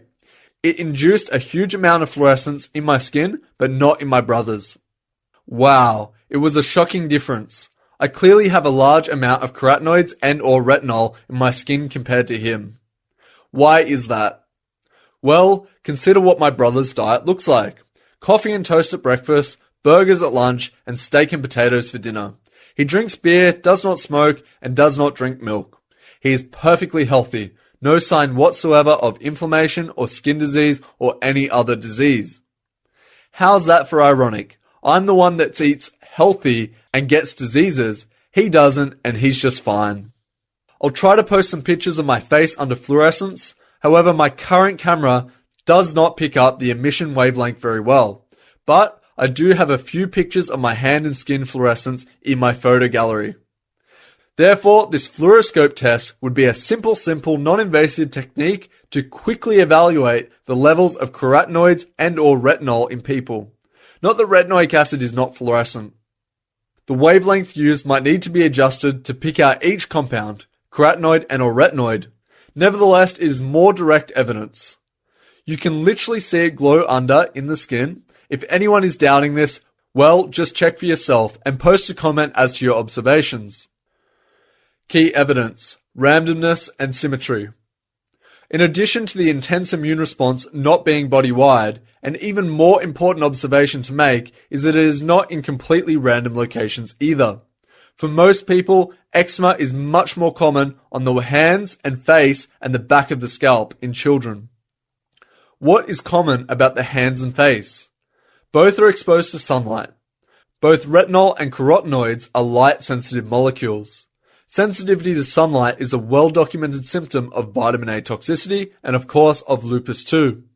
However, eczema does indeed commonly show up in locations where there is no exposure to light, such as the underarms, the elbows, behind the knees, and even the tops of the feet too. So, it is not just sunlight that is invoking the immune response, it is a toxin. How about a toxin that is also a light-sensitive molecule? Not only is it not completely random locations that eczema shows up at, it exhibits some symmetry on the hands. For me, it is the ring finger of both hands, and the space between the thumb and index finger, placing both hands face down on the table, index fingers and thumbs touching. The inflammation locations are actually symmetrical. These are not quite mirror images, but close enough to be very significant. Now, how can the immune system mount a coordinated and symmetrical attack like this? That is just not at all logical for even a healthy immune system, never mind a defective one. No way is this immune system choosing these locations to autoimmune at and attack my skin cells. It is far more logical that there is something common about the locations that makes the immune system want to attack here. I know it sounds like semantics, but there is of course a big and very critical important difference in who is initiating the immune response. Meaning, did the immune system itself or did skin cells call the immune system into action? Since these are symmetrical locations, I think it should be clear that the immune system is responding to something at these locations. It is not the immune system randomly autoimmuning. I have an old family medical textbook that was published in 1964. It has a good chapter on eczema. It documents that the most common place for eczema to first show up is on the ring finger. Exactly the same goes for me now, 50 years after that publication. So, with the immune cells circulating in the blood, why do they prefer these locations to autoimmune at? We have this well documented and common locations for autoimmuning to take place. Isn't that kind of amazing for a defective immune system to be so consistent? Therefore, I think it is obvious it is not a defective immune system at all. Clearly, there is something at these locations that is invoking the immune response. An analogy would be to notice that the police are commonly showing up at the house of drug dealers and causing altercations. Then observing and being alarmed by these altercations, concluding that the police are defective auto-policing and are wrongly attacking the same citizens' houses all the time. No, there is a reason the police are going to these same locations, just as there is a reason the immune system is attacking the skin at these preferred locations. It's their job. White flaky skin. A documented secondary symptom for eczema is white flaky skin. I've closely looked at the skin at the site of inflammation under a 30 times microscope. I've always seen white flaky skin on the top layer. This top layer of white flaky skin is always present both with the inflammation, but more so after the inflammation dies down. It might be a bit hard to see when the skin is highly inflamed and turned red, but if you look with a 10 times to 30 times microscope, you will see it clearly. But if you look with a 10 to 30 times microscope, you will see it clearly. Here's a picture from Wikipedia. Please ignore the red inflamed skin in this picture for now. Just take notice of the significant white skin flaking off. Of course, white skin is not only a well-documented symptom of vitamin A toxicity, it is actually one of the key symptoms. So, the important question is, how does the immune system cause this? Does it burn off the very top layer of skin? What's really going on here? I think it is the overgrowth of the skin being induced by a growth hormone. This is exactly what is documented to happen in the presence of retinoic acid. Key evidence, hair burnt off. There is another key observation to be made while examining the skin under a microscope, repeatable by anyone with severe eczema using a magnifying glass. The hair on the inflamed skin is often burned right off too, almost like it has been shaved off with a razor. This is not just a few hairs burnt off, it is hundreds of them, all at the same depth. The exact location, depth, of this burn off on the hair is another very important clue. It is just a bit deeper than the top surface of the skin, maybe 0.5 millimeters below it. But it is actually not burned out into the root of the hair follicle. Key evidence, the sebaceous gland. This is the most important image in this document. Chart sebaceous gland. It is burned off right above the sebaceous gland. The deeper hair follicle is intact. Now, why would the immune system burn off the hair shaft right at this level, and not burn it off deeper below the sebaceous gland?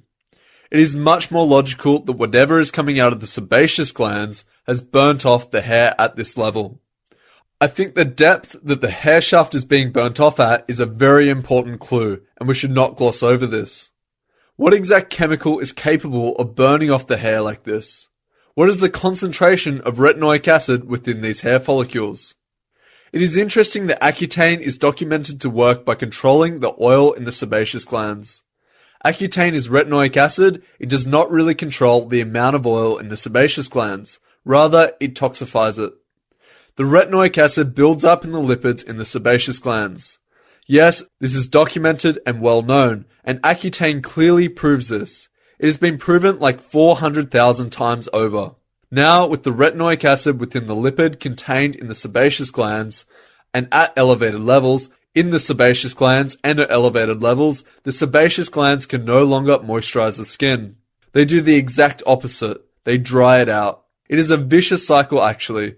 As the skin gets drier, even more oil is released from the sebaceous glands. As that oil is consumed, even more retinoic acid is exposed and the skin gets even drier. We now get inflamed, and if it is severe enough, eczema. This is going to cycle until the sebaceous glands get temporarily depleted of their fat store. We are now in a flare-up mode. Of course, we now have a direct toxin within the skin layer. The immune cells are going to respond and try to contain and remove this toxin. Where to? Maybe back into the sebaceous glands? This also completely fits with the widely accepted view that eczema, psoriasis, and lupus all get worse in the winter. And this is why you need to moisturize yourself within 3 minutes after the shower. This also correlates with my other observations that more often than not there is slightly more inflammation right around the hair follicle as compared to the surrounding skin. Secondly, when the little burn craters show up, they are somewhat more prevalent, just adjacent to the hair follicles too, usually 1 to 3 millimeters away. But the little burn craters are not at all exclusive to being adjacent to the hair follicle. They are indeed widespread throughout the inflamed skin area. There is another interesting observation in that 1964 family medical textbook of mine regarding eczema. They report that eczema on the hands is much more common in women who wash dishes. There is another interesting observation in that 1964 family medical textbook of mine regarding eczema. They report that eczema on the hands is much more common in women who wash dishes and recommended using gloves. Okay, after reading that sentence, does anyone seriously believe this is an autoimmune disease? How can the immune system know that someone is washing dishes, compared to some other activity such as typing or playing the piano or anything else? That is just so completely nonsensical. Of course, what is happening is the dishwashing is drying out the hands, and that has the same effect as the dry winter air. That causes the sebaceous glands to release stored fat and oil with its contained retinoic acid. As the skin absorbs and uses that fat, it exposes that retinoic acid molecule. And clearly, eczema is much more than just dry skin. Let's not get confused about that. Eczema is inflamed, burning, peeling, cratered, weeping skin. We have a vitamin A acid peel right inside the skin. Lastly, I think we can more or less prove that eczema is not autoimmune with a trivial little example. Anyone with severe eczema can repeat this same experiment in just 1 minute. Steps. 1. Find a location that has some very slight swelling to it, but has no redness whatsoever. For me, I've commonly had this condition on the backs of my fingers just above the metacarpal bone. 2. Firmly but not too hard, rub that area for 30 seconds. Don't scratch at all. What happens? Wait a minute or less, that area will start to become inflamed and red with the start of the eczema condition. I've now induced the autoimmune response at exactly this location. Yes, no question, the eczema condition was going to happen in a few days anyway. I've just significantly sped up the process. How long does the red inflammation at this location persist for? About 4 to 6 weeks. Weeks is not a typo. It finally heals when the very top layer of white flaky skin forms and flakes off. Repeat this same experiment at another location where there is no prior swelling. For me, I've used my thigh. I can rub it for 5 minutes, no redness, no autoimmune response, no eczema. Rubbing the skin here does not cause an immune response. So, the obvious question is, how can just firmly rubbing the skin for 30 seconds invoke an autoimmune response that lasts for over 4 weeks? It is just not logical that this action alone caused my white blood cells to attack the skin at this location, and to continue doing so for the next 4 to 6 weeks. What is far more logical is that this rubbing has put pressure on the sebaceous glands or other fatty structures and squeezed some of the contents to go in between the layers of the skin. I've just forced some toxins to be exposed. The immune system is responding to that toxin, or more correctly, the immune system is reacting to the effect the toxin is having on the skin cells themselves. Why does it take 4 to 6 weeks or longer to heal? I have no idea. A few weeks ago, I scratched the back of my thumb on a nail. It was quite a deep scratch with some bleeding. That scratch took 7 days to completely heal, so I think the healing time for my skin and my age is about 1 week. Why does this eczema take so long to heal? It must be that this toxin is really hard for the immune system to deal with. Maybe it takes 4 weeks for the immune system to gather this up and put it back into the sebaceous glands. More likely, we are kicking off a nearly endless chain reaction. Critical evidence, the Koebner phenomena. Once again, this is not just my observation. It is well documented and of course has its own name. It is called the Koebner phenomena. It is reported particularly within patients with psoriasis and to a somewhat lesser extent with eczema. It also occurs more often in the winter than in the summer. The cause of Koebner phenomena is documented to be unknown. Well, I don't think it's a phenomena at all. I think it is a little yellow toxic molecule embedded in lipids in the skin layer and in the sebaceous glands that is being exposed when the skin is being pressured. And this is why eczema is indeed the scratch that itches, the more you scratch or rub, the more toxins you expose. More thoughts on the Koebner phenomena. When I first read about the Koebner phenomena, it was a bit of a surprise that this goes back well over 100 years, and that it has not been solved. I think if the Koebner phenomena were to be solved, the entire enigma of autoimmune diseases would be quickly unraveled. To me, it is obvious now. There is a toxin already in the skin, and it has been sitting there for a long while. That toxin is now being exposed or released as a result of the pressure on the skin. For the medical researcher, that might sound absurd. They might logically ask, why would there be a toxin stored directly within the skin? That's nuts. But it is not. It is completely logical. To a layman like myself, it is more like, what else could it be? It is very interesting that the Koebner phenomena is documented to occur in people with psoriasis, eczema, systemic juvenile rheumatoid arthritis, vitiligo, lichen planus, et al. It is also documented to be all or nothing like, meaning that you can reproduce it in only people who have these skin disorders. But it is never reproducible in people who clearly don't have these diseases. Since the Koebner phenomena is unique to people with these diseases, I think it is hugely likely that if we can determine its true underlying mechanism, then we can quickly get to the root cause of the disease itself. It is not at all surprising to me that juvenile rheumatoid arthritis is on this list either. I've personally reproduced the Koebner phenomena on myself multiple times and have caused my eczema to spread. I'm able to spread out my autoimmune disease area as if it were an infection. Of course, I am not spreading an infection. I'm spreading a toxin with its corresponding complicated chain reaction. The facts we know with certainty are: 1. We know from Accutane that the body is going to move retinoic acid-laden lipids into the sebaceous glands in the skin. 2. We know from the Japanese and Brazilian researchers that retinoic acid applied to the skin does cause the eczema rash and rapid skin cell growth. 3. We know from the global observations that eczema and psoriasis worsen or flare up in dry weather. This is clearly happening when the skin is absorbing the oils from the sebaceous glands. Therefore, I think the Koebner phenomena offers a huge and immediate opportunity to reveal the root cause of all these diseases. It is a toxin sitting within the lipids in the sebaceous glands. We know the exact toxin we are looking for too. It is retinol and or retinoic acid. I suspect the retinol mostly, due to its fluorescence.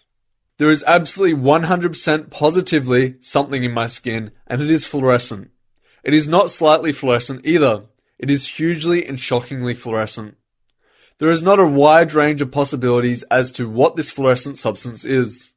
You don't need biopsies or sophisticated equipment to see it either. I am seeing this with a $300 fluoroscope. Once again, retinoic acid is not fluorescent, so I may be seeing only a portion of the amount of retinoids stored in my skin. Since retinol and retinoic acid are a very light-sensitive molecule, anyone wanting to test this theory needs to be very careful in obtaining and testing a sample. But I think this could be proven in a matter of days. Eczema is clearly not random autoimmune activity. It is due to a toxin found in the sebaceous glands and elsewhere in the skin lipids. Maybe the high level of vitamin A actually burn out and destroy the sebaceous glands too. I don't know. What does this mean for Crohn's? Well, I highly suspect that we are going to see almost the same appearance in the tissue being surgically removed from the people's GI tract and or in the anal fissures, etc. What about inspecting this tissue under a fluoroscope too? The question I was really curious about was, does this tissue in the GI tract also have sebaceous glands or similar lipid-containing structures? Yes, it does. Not only that, the intestinal tissues store abundant amounts of vitamin A. Why is it here? It is used by the dendritic cells. The dendritic cells are part of the immune system. Dendritic cells in the lining of the intestine are always busy swimming around locating, engulfing, and destroying the many pathogens that end up there. While doing so, they convert some of the retinol, vitamin A, stored there into retinoic acid. Could it be that the dendritic cells use the retinoic acid as a form of chemical warfare against pathogens? This fits with the observation that infectious diseases depress circulating retinol and contribute to vitamin A depletion. Additionally, these dendritic cells have some very cool little features and capabilities. They have tentacle-like protrusions that penetrate the tight junctions between the epithelial cells through to the other side and use these tentacles to take external surface antigens back in for destruction. Just to clarify this is internal immune cells reaching to the outside environment to grab antigens. How cool is that? Moreover, and very importantly, I think this might explain the intense itching people with eczema experience. It sure fits with the weird tingling feeling I often had on my face. The insides of the cheeks have sebaceous glands too. So, I think I now know why I was getting the canker sores too. Okay, let's get back on track here. So why would anyone think that Accutane or elevated levels of retinoic acid in general is not going to dry out and cause inflammation in this tissue too, or anywhere else in the human body? The real cause of these diseases is the relentless and subclinical poisoning from vitamin A in our food. But it is a subclinical poisoning only if you reached a near storage saturation.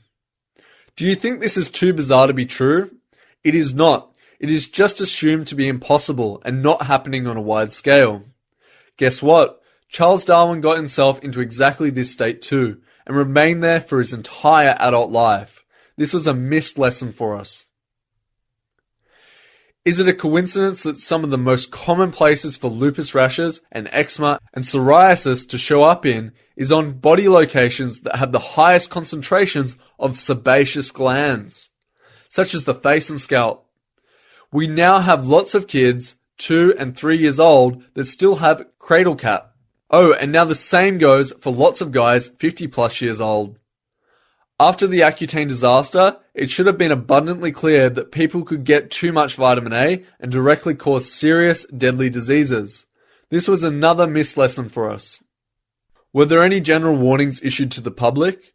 Were cod liver oil and vitamin A supplements pulled from the stores? Does liver at the meat counter have a toxic chemical warning sticker put on it? No, nothing as far as I know. Maybe just the opposite happened. Via more regulations to supplement more foods with this potential toxin and mandate the use of carotenoid-based food coloring everywhere. A more in-depth understanding of eczema. There are like 20 million plus people with this disease in North America. It varies from very mild to very severe. It varies from random occasional occurrences to horrible unrelenting flare-ups. It varies from the very young to the very old. Infants get it, and people 80 years old get it for the first time. People with eczema more or less all know that it is food-related. The eczema medical community recognizes this too. But it has just not been recognized yet as being a form of vitamin A toxicity that is the real cause. Nevertheless, since it is so visible and people can more or less see response due to diet changes, there is an opportunity here. But, like all of this, it is tricky. There are some big buffers between consumption and resulting skin changes. If you stop consuming vitamin A, there may be very little immediate improvement in the skin, or even for a long time. This is because the skin has its own reservoirs of internal storage. Additionally, you can still experience a flare-up many months later, after adopting a low vitamin A diet. This is because you may not expose the embedded toxin until your skin is exposed to dry winter air or some other drying condition. Sadly, like Crohn's disease, researchers have been looking for the cause and cure for eczema for well over 50 years, maybe even 200 years. As far as I can tell, no progress has been made at all, like zero. Who gets eczema? Generally, there are two big age groups with eczema. Young children and adults starting around age 50. Most young children grow out of it. Some don't and have it all their lives. When adults get it, it is more or less chronic, comes and goes, but almost always comes back. It usually worsens as we get older. Why is that? When someone gets eczema, what exactly do they get? It is not a bacteria, it is not a virus, it is not a fungus. Did they get a genetic mutation like cancer? Not that either.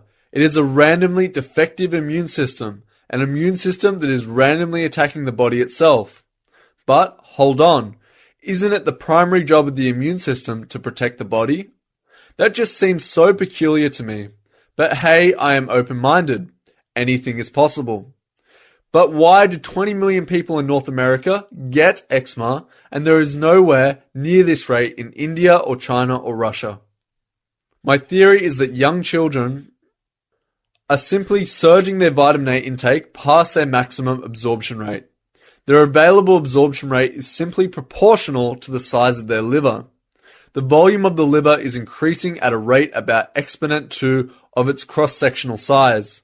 The absorption rate, the rate it can absorb and safely store vitamin A, is going to be directly proportional to the remaining storage capacity. It is generally going to decline with age, especially if you live in North America due to accumulative consumption. Why is this age incidence pattern occurring in eczema? If children eat a reasonable diet, the growth rate of the liver and its absorption rate will exceed their dietary intake. The absorption rate curve and digestion rate curve will diverge and they will move out of the toxic state. If, on the other hand, kids eat lots of milk, dairy, pizza, tomatoes, fish, brightly coloured fruits and vegetables, or horror of horrors, take cod liver oil or eat liver, they are doomed to stay in this toxic zone for the rest of time. The absorption rate curve and digestion rate curve will converge. Oddly, even candy may be a contributor, since it is coloured with carotenoid-based food colours. On the other end of the age spectrum, we have people my age, 50-ish. We did not grow up in the insane childhood food environment we now have. We escaped childhood without eczema or Crohn's. However, we've made, at least I have, the big mistake of listening to the current nutritional advice. Take in fish oil, frequently ate fish, and lots of milk and dairy, and brightly coloured fruits and vegetables too. Our healthy eating has caught up with us. We have slowly built up to the same saturated state. Unfortunately, unlike children, our liver is never going to grow larger to save us.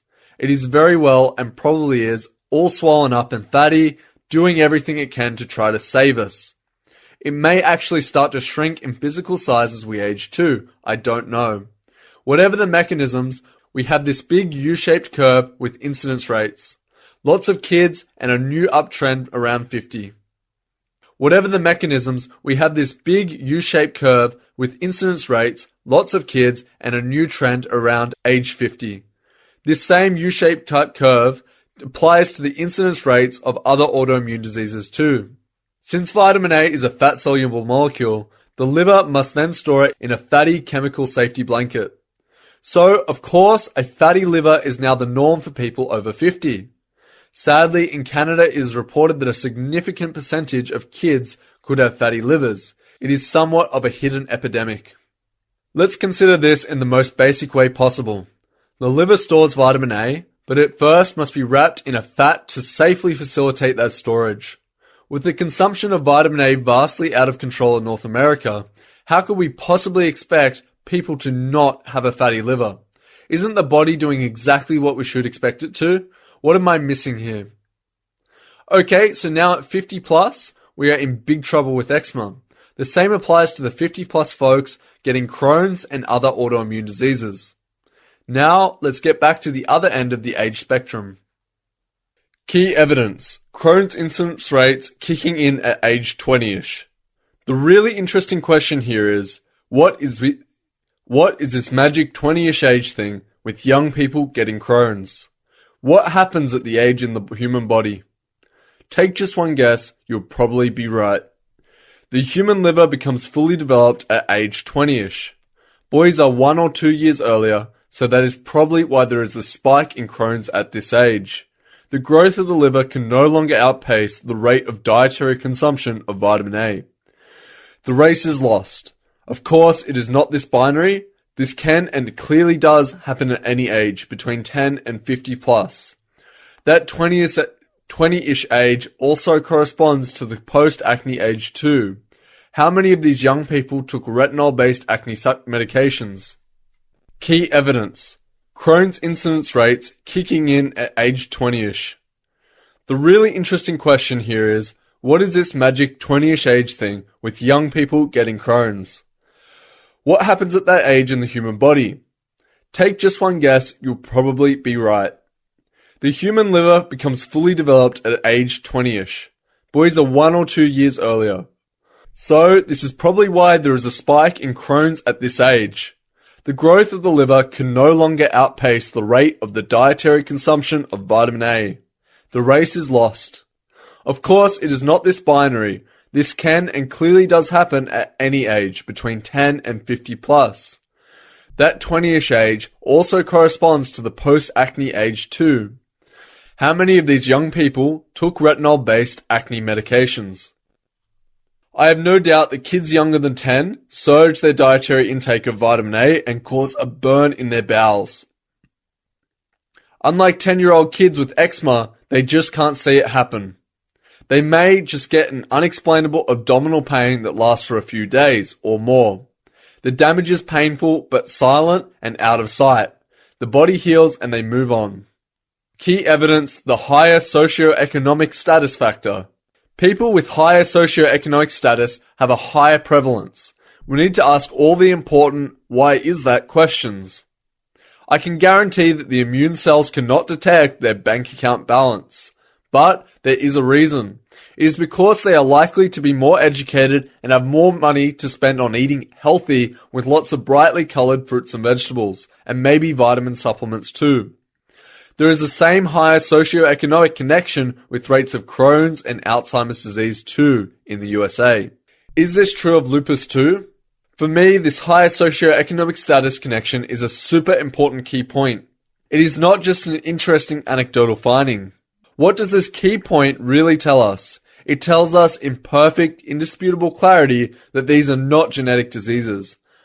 They are also not environmental in the term of the air we all breathe or the water we all drink or exposure to farm toxins, etc. They are also not from gut bacteria or lack thereof. What is different is the food people choose and what they can afford to buy. It is the food. What foods exactly? Once we can answer that, then we need to ask an even more important and specific question. What exact chemical compounds in those foods is it? Key evidence: Nova Scotia, Canada. About 10 years ago, I listened to a news report about Halifax, Nova Scotia having the unfortunate distinction of being the Alzheimer's capital of Canada in rates of incidence. I don't remember the exact numbers, but it was something like 1.5 or even 2 times the national rate. Researchers are trying to understand why. Well, I think I now know. As I've stated before, I think Crohn's, eczema, arthritis, probably lupus, and Alzheimer's all share the same sinister parent. When I first started looking into Crohn's, it was only a bit surprising to find out that Nova Scotia also has the highest rates of Crohn's and colitis disease in the world. So why is it that Crohn's and Alzheimer's rates are really high in this province? Well, it should be by now obvious to us. It is that the province has been historically very high in fish consumption. It was actually a fish-based economy and of course a staple in the diet from like the beginning of time. But the key point here is that it is not just any fish. This is Atlantic fish. Remembering the news story about Alzheimer's being high in Halifax and believing there is a connection between eczema and Alzheimer's, I told my wife that I'd expect that there would now start to be a significant drop in incidence rates in this province. Why? It is because in 1992, the fish stock collapsed under the burden of overfishing by the industry. The government imposed a fishing moratorium, and all commercial cod fishing was stopped. Although this temporarily had a big negative impact on the economy, it also had a very interesting and positive side effect on regional health. In a recent 2014 study titled Decreasing Incidence of Inflammatory Bowel Disease in Eastern Canada, a Population Database Study, it was observed that there has been a significant decline in the incidence rates of Crohn's in the province starting around 1996 and continuing through to now. It is like a 25 to 35% drop too. This is a really significant finding. The diet in Nova Scotia, pre-fishing collapse, of course very much included cod. That changed almost abruptly starting in 1993. A very important observation to make about this report is that the age group with the biggest decline in rates is the 20 to 29-year-old age group. Since the Atlantic cod fishery had been closed for nearly their entire lives, this makes sense. Since the Atlantic cod fishery had been closed for nearly their entire lives, this makes sense. I was really curious what is happening with the incidence rates of Alzheimer's since then. Nevertheless, let's get back on track here with Crohn's and eczema. What's Atlantic codfish high in? Surprisingly, Atlantic cod is significantly higher, 10 times, in vitamin A than the same species on the Pacific West Coast. Even though the meat of the Atlantic fish is 10 times higher, overall it is not particularly high in itself. Once again, we need to factor in the time dimension here. One codfish meal is not going to do any harm, but 3,000 or more of them will. Additionally, the cod oil is much higher in vitamin A. There is no doubt that the decline in incidence rates of Crohn's in the province is due to the abrupt reduction of Atlantic codfish in the diet. So, in one man-made disaster, Accutane, we added vitamin A to people and caused more Crohn's. In the other, we removed a significant source of vitamin A from the diet and subsequently hugely reduced the rates of Crohn's. These are not coincidences. These are facts that cannot be ignored. On one hand, we have just inadvertently conducted a 20-year, 5 million person field trial with the closure of the Atlantic cod fishery. This has led to a very significant result, specifically with regards to Crohn's. But on the other hand, there could be something wrong in my determination that cod, the meat, is the culprit here. Cod meat is actually not that high in vitamin A, 100 international units per fillet. However, a kid growing up in Halifax eating cod 3 times a week, compared to a kid in Alberta or Saskatchewan eating beef 3 times a week, will consume about 500,000 to 1 million international units more of vitamin A over a 20-year period. These may look like big numbers, but they are not really in the context of vitamin A consumption. Therefore, there should be a very clear indication that the truly safe range of consumption of vitamin A is not very wide. Now, as everyone knows, the cod oil is much higher in vitamin A, so we need to know what happened to the oil, especially the liver oil, from these fish. Did this go into the food chain somehow? Was it used for cooking or supplements, etc.? Basically, was it consumed by people in this Atlantic region and the US Atlantic coast too? I'm guessing probably yes, but I don't know the pathway. Please comment if you can. Also, please comment if you can on the rates of other diseases in the region over this same time period. I know that Atlantic Canada has historically been somewhat higher in rates than compared to the rest of Canada. What about rates in Sydney, Nova Scotia over this time frame? Sydney had some of the highest disease rates in Canada in the 1980s and 1990s. In a news report from the Halifax Herald in 1998, they state, quote, "Death caused by hypertension, Alzheimer's disease, or multiple sclerosis occurred at twice the national average in Sydney," end quote. The report cites the Sydney tar ponds as the suspected toxic source. But I wonder, has that now changed too? The Crohn's and Colitis Foundation of America report in their 2014 fact book that the countries with the highest rates of Crohn's and ulcerative colitis are Canada, Denmark, Iceland, and the United States. But more precisely, this list should be Atlantic Canada, Denmark, Iceland, and the United States. What is common at least between Atlantic Canada, Denmark, and Iceland? It is North Atlantic fish consumption. I think the USA is supplementing more foods with vitamin A than does Canada. I've noticed that some simple foods, such as those with flour, list vitamin A in the nutritional label, whereas the same foods in Canada do not. For example, plain Cheerios in the USA list 10% RDA without milk and 15% with milk, whereas the apparent same box of Cheerios in Canada lists 0% RDA without milk and 6% with milk.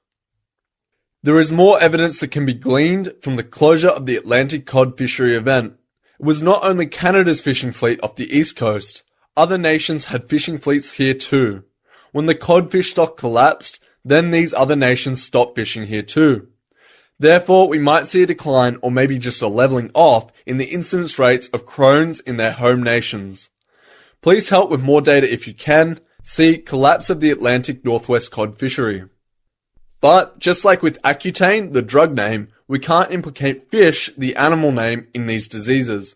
It is a chemical that is both in the Accutane and the fish that is the culprit here.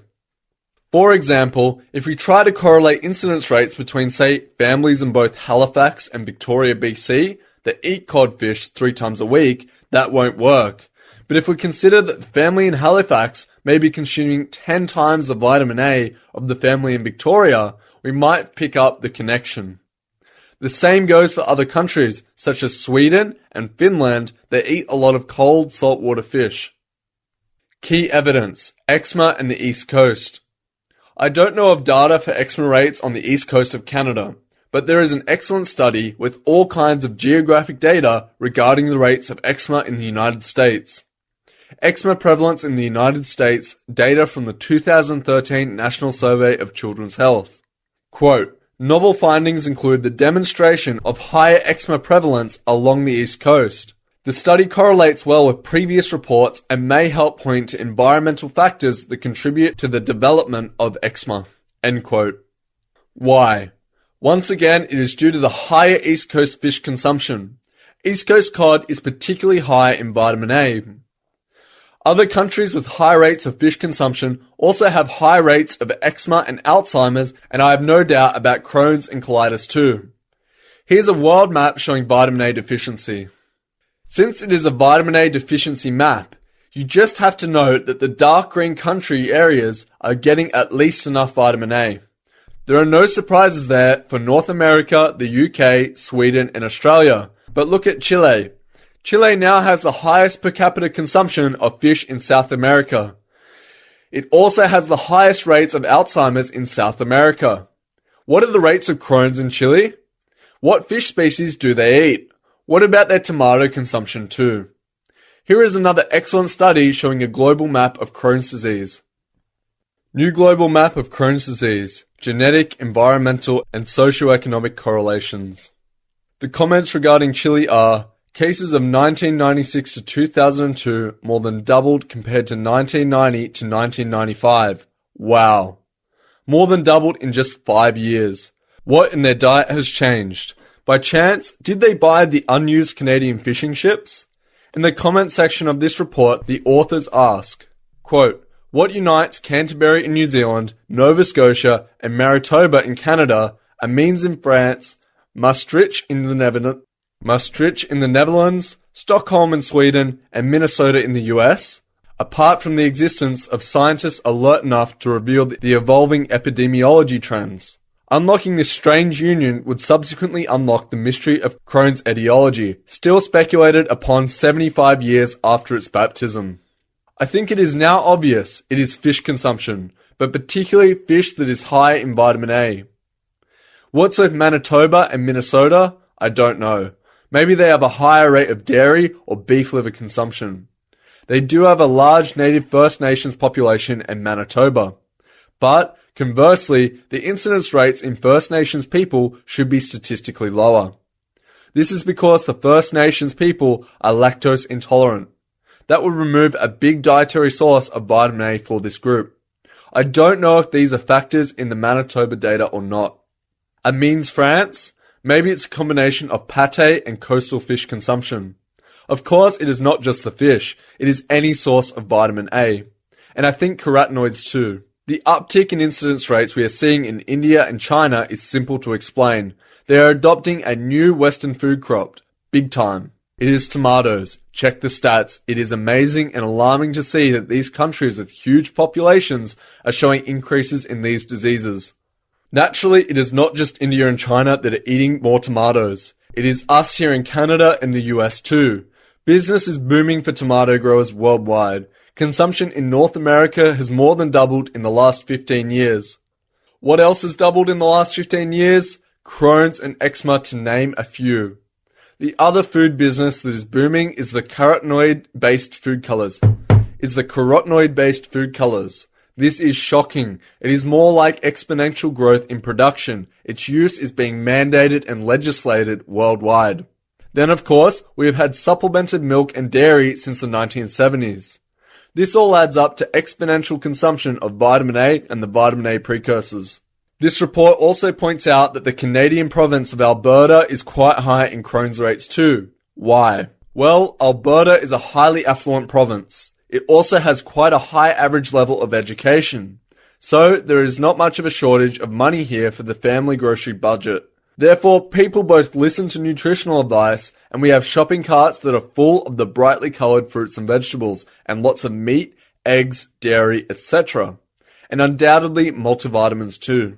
I was at a Costco store here just a week ago, and there was a 2-pallet, 1 meter by 2 meters by 1.5 meter pile of guess what being sold?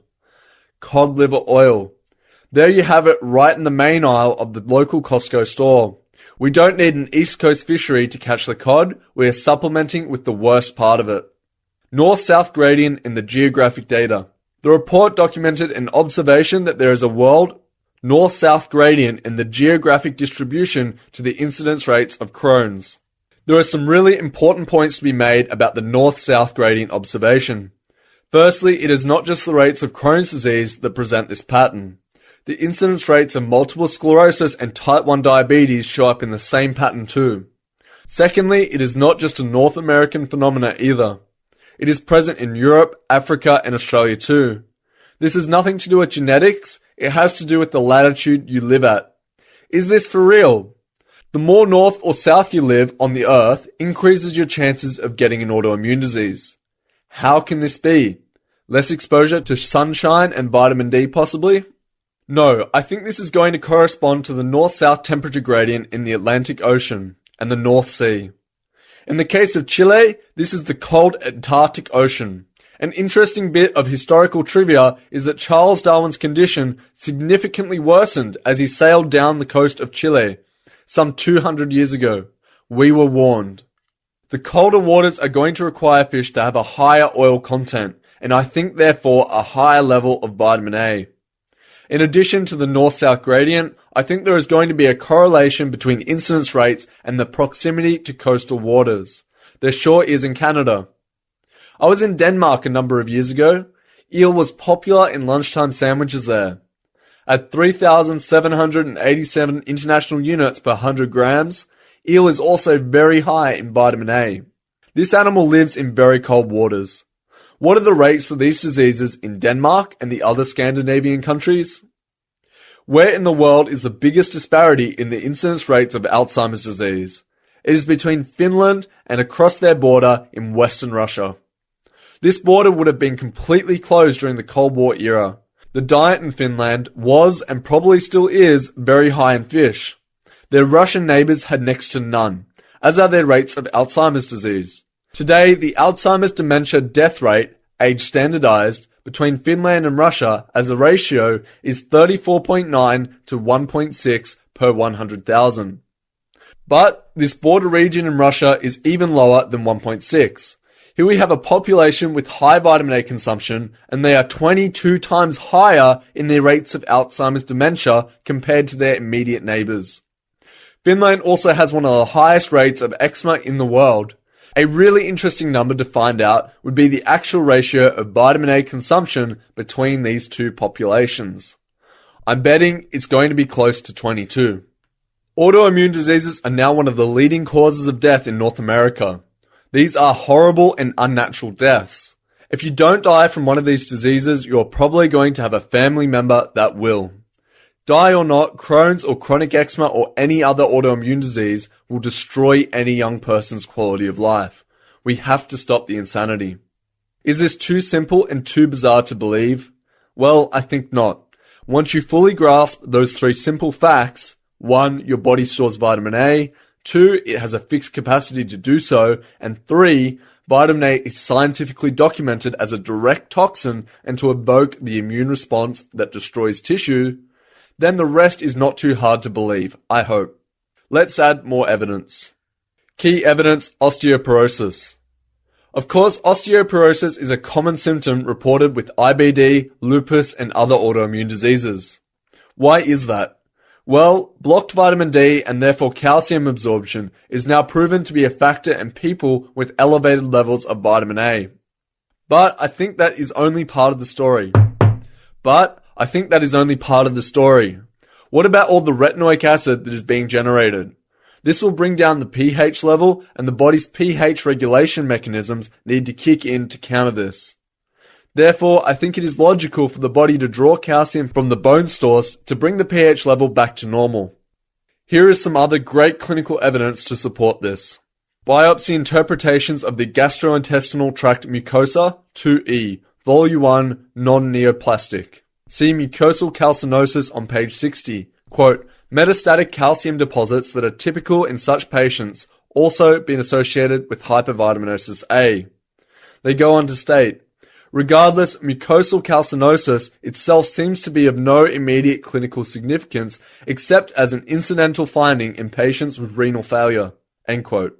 They go on to state, quote, regardless, mucosal calcinosis itself seems to be of no immediate medical significance except as an incidental finding in patients with renal failure. End quote. On the contrary, I think this should be considered to be of huge clinical significance. Where did all this calcium come from? Did it come from the bones or from the diet? It's the bones, of course. How long has this been known for? Since the 1940s. Here is a study from 1947, the action of vitamin K in hypervitaminosis A. They report high rates of spontaneous bone fractures in rats that are given elevated levels of vitamin A. It is so toxic that they inadvertently break bones just trying to handle the rats. These rats were fed moderately high levels of vitamin A for only 10 days. The bones were incredibly quickly depleted of calcium. Here is a more recent study by Binkley and Kruger, hypervitaminosis A and bone. They noted the consistent occurrence of spontaneous bone fractures associated with hypervitaminosis A, and they also noted that no compound other than vitamin A is known to be associated with such fractures in animals. Let's consider this report on autism. Studies link autism to low bone density and increased fractures. The highlights are, quote, the increased risk was greater among girls and women affected by autism spectrum disorder. Girls with autism had 8 times the hip fracture rates of other girls. Women with the disorder had 10 times the rates of spinal fractures of other women. Boys with autism had double the hip fracture rate of other boys. Men and women with autism, ages 23 to 50, had nearly 12 times the hip fracture rate of other adults. Women with autism also had double the rate of arm, wrist, and hand fractures. Therefore, I think this, quote, no compound other than vitamin A is known to be associated with bone fractures in animals, end quote, finding is of huge significance. Of course, it is not just me that thinks there are a lot of similarities between autism and Alzheimer's. I'm going to add another crazy statement into the mix here. Remember that U-shaped incidence rate curve I mentioned before? Lots of kids less than say 10 and lots of adults 50 and over getting eczema? Well, we now have lots of kids getting autism and a lot of adults getting Alzheimer's. When combined, these two present almost the same incidence pattern. The current rate of autism spectrum are now an insane 1 in 128 kids in North America. Some people claim this is partly due to better diagnosis and a broader definition of the autism spectrum. I think that this is complete BS. It is not just a definition that has changed, it is spontaneous bone fractures too. Since osteoporosis is a universal symptom reported with autoimmune diseases, I think it is important to dig into this topic some more. We really need to understand the mechanism here, or at least come up with a very plausible explanation for it. To do so, firstly let's revisit the case I cited earlier in this document of a 6-year-old boy being admitted to hospital for vitaminosis A. When I selected this as an example case, it was just by pure coincidence that this boy was autistic too. There are some important points about this case we need to consider. Firstly, someone is spreading very bad, criminally negligent in my opinion, advice about giving vitamin A to combat autism. This is just purely and simply absolutely wrong advice, and it could have a devastating effect, if not fatal outcome. Secondly, what is really interesting is that the emergency treatment for this boy is to try to get his serum calcium levels into the normal range. This is well documented in the case report. So, why is his serum calcium level so high? We might say, oh well, that is just what is documented to happen with vitaminosis A. But why does it happen? I think it is because the excess vitamin A is being converted to retinoic acid. This retinoic acid is causing the huge amount of inflammation this kid experiences, the swollen lips, etc. Just as importantly, this abundant retinoic acid causes the serum pH level to be significantly lower too. The body must combat this, and combat it fast to bring it back to a normal range. It does this by rapidly drawing in calcium from the bones. Even though this is a single case study, it completely matches with all the other studies in this regard. What about some really convincing evidence from a broad geographic perspective to support this claim? Well, it turns out we have a recent report from Sweden with just such data. Please watch this video. Here we have indisputable evidence that elevated levels of vitamin A are indeed causing osteoporosis. But the incredibly important point that I've been repeating over and over in this document is the daily consumption is only half the story. The real risk is the long-term elevated storage levels. Also, I want to comment on the statement made in the video that people in Sweden live long and healthy lives. That's a nice statement, but someone needs to check the stats.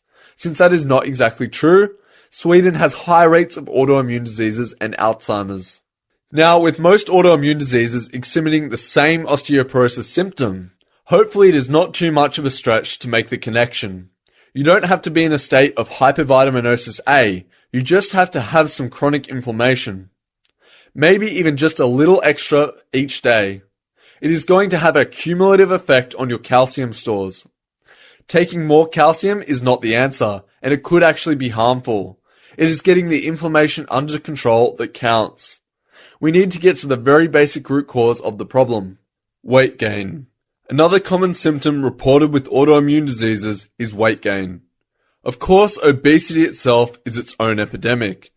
Therefore, we might easily dismiss that weight gain as just part of living in a developed country.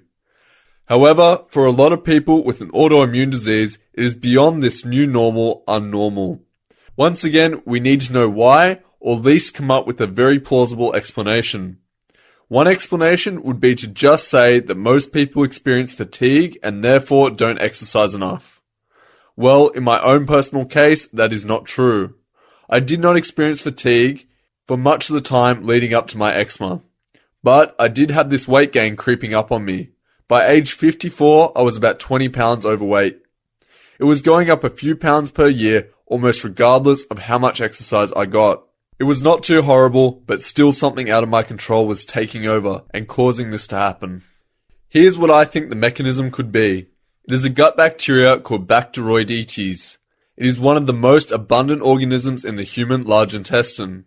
It is observed that when these Bacteroidetes populations decline, people become obese. Oddly and conversely, when people go on a diet, the Bacteroidetes populations come back to a normal proportion. The reason this happens is documented to be unknown.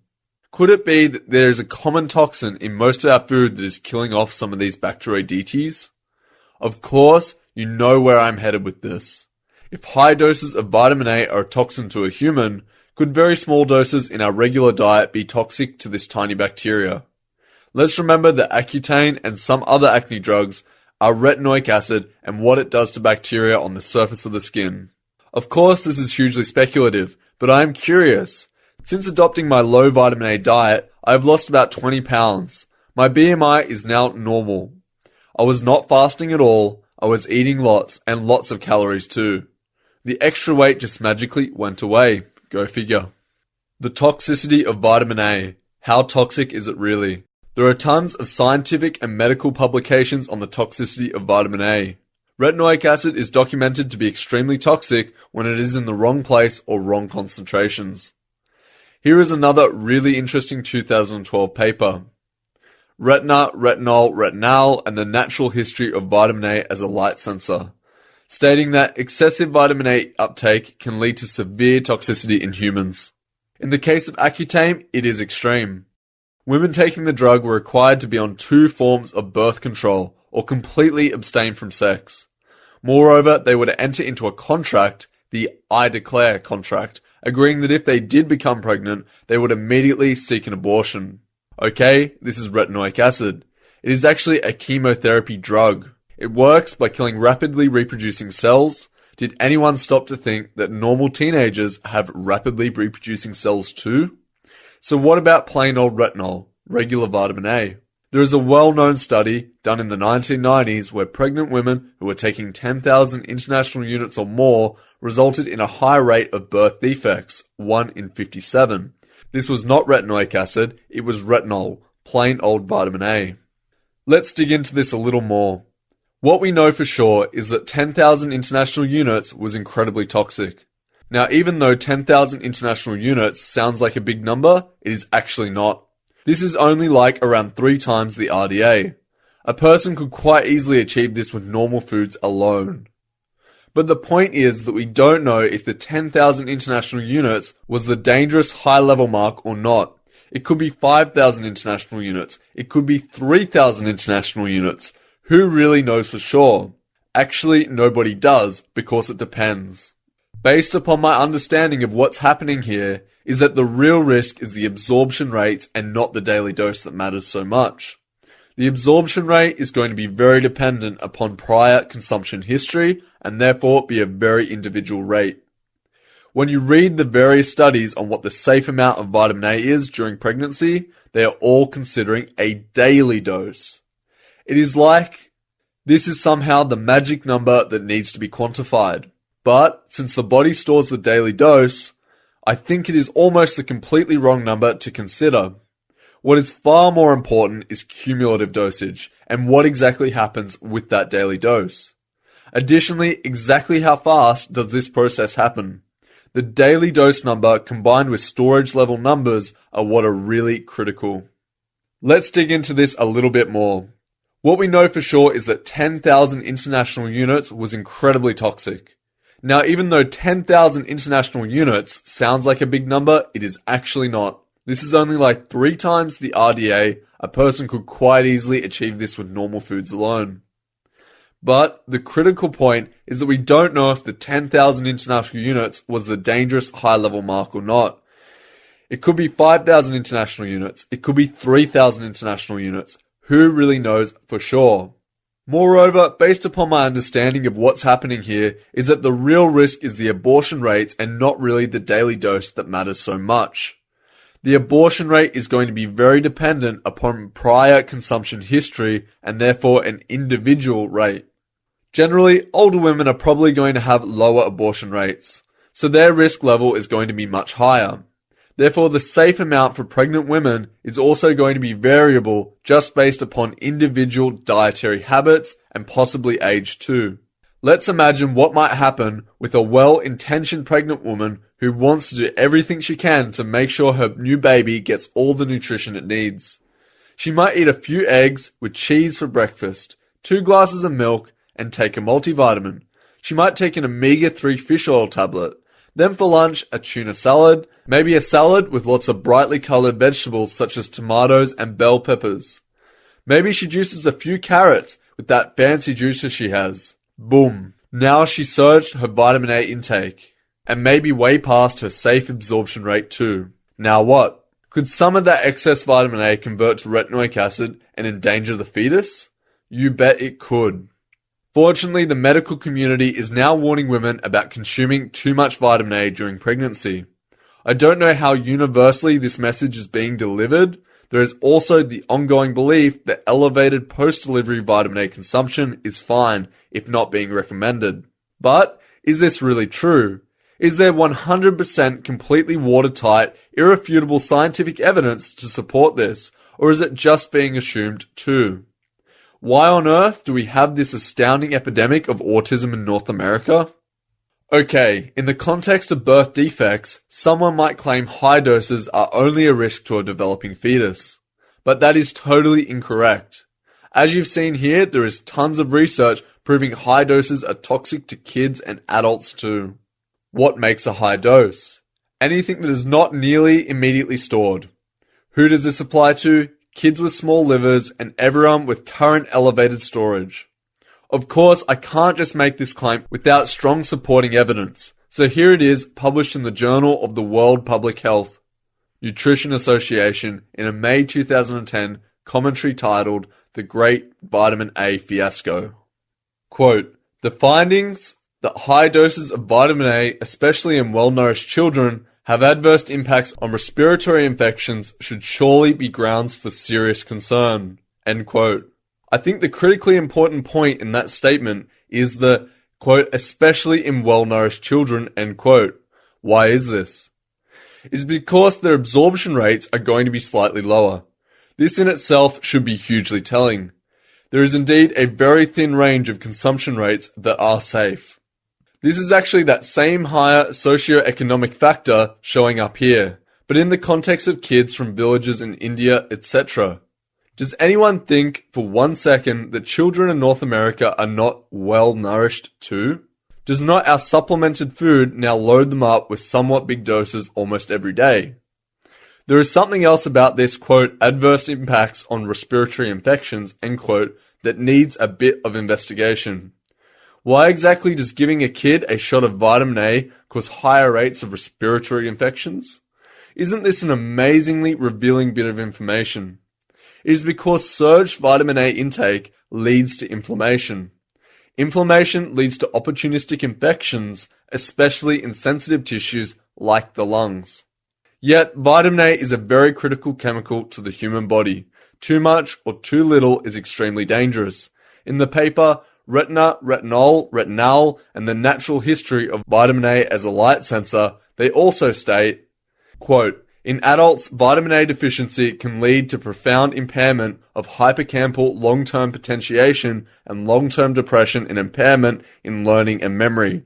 Vitamin A deficiency can also lead to pathological changes in the lung, the skin, the thyroid, and the male and female reproductive systems, end quote. This is very strange and paradoxical, since this closely matches with some of the major symptoms of vitamin A toxicity. Could it be that saturated organ storage actually results in a vitamin A deficiency in the brain? Or is the liver no longer able to deliver the vitamin A in the retinol-binding protein? I have no idea. Whatever the mechanism, vitamin A intake is indeed a double-edged sword. It's worth mentioning that Grant no longer believes that vitamin A is essential for health at all. Worth noting. I've read another study from 1940 stating that they consider vitamin A to be so toxic that they recommend it to be a controlled substance. So, this toxicity of vitamin A has been generally well known for a very long time.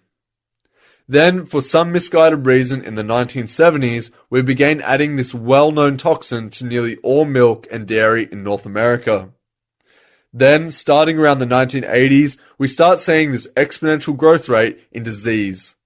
We now have an epidemic in eczema, Crohn's, and IBD, arthritis, lupus, autism, Alzheimer's, and more. Once again, and amazingly, all the combined symptoms of these diseases are like a perfect match for vitamin A toxicity.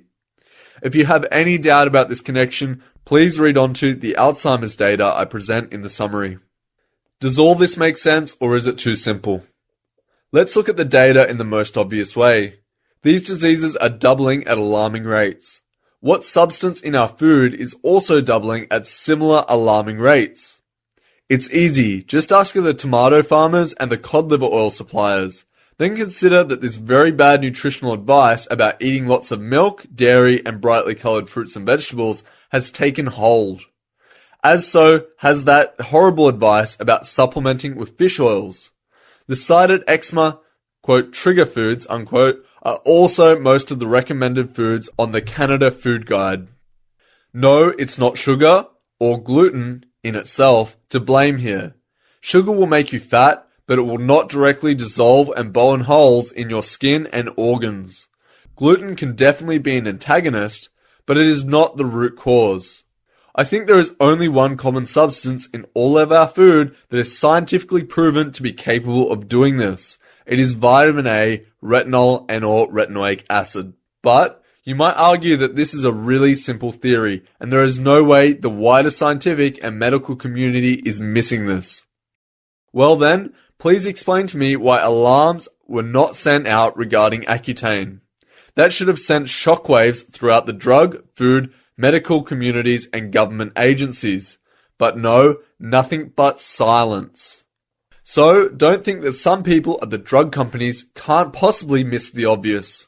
Not only did they miss the obvious, they completely and conveniently ignored over 50 years of scientific knowledge that vitamin A is a toxin at high doses.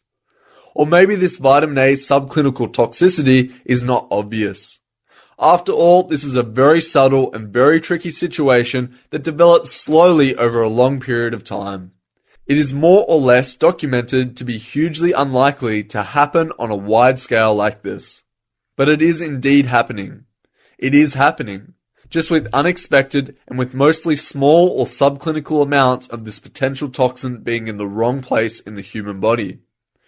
Just to be clear here, once again, this is not at all classic hypervitaminosis A. No, this is a very slow build-up to near saturation and thereafter being in a state of chronic, subtle overflow of this toxin. Or maybe I'm completely wrong too. But everything I've presented in this document is not based upon opinion. There are a lot of documented facts and my own first-hand experiences. I think it should be clear, logical, and compelling evidence. By the way, I am now also pretty sure what caused the leaking of my kidneys. It is the same horrible yellow toxin that is dissolving and burning holes in my skin. It is doing the same in the colon and the other internal organs of children and young adults suffering from Crohn's and other autoimmune diseases. It is time to stop the insanity. Why exactly is a kid's milk and so many other foods fortified with a direct toxin? Was this decided by some government bureaucrat decades ago? That may have been fine 40 years ago, but no longer. We have this huge overabundance of vitamin A in other foods. It is time to seriously rethink this. I think we are now seeing the unintended consequences of this, and it is called the autoimmune epidemic. Why are we selling cod liver oil by the truckload to unsuspecting consumers? High doses of vitamin A have been proven over and over to cause birth defects, if nothing else. What the hell is going on? Is it a coincidence that vitamin A and D have been added to milk and all dairy products since the early 1970s, and the incidence rates for these diseases began skyrocketing in the 1980s? Is it a coincidence that milk and all dairy products are very commonly cited as being foods that trigger autoimmune disease flare-ups? Is it a coincidence that elevated levels of vitamin A are now proven to block vitamin D, and that osteoporosis is common in autoimmune diseases?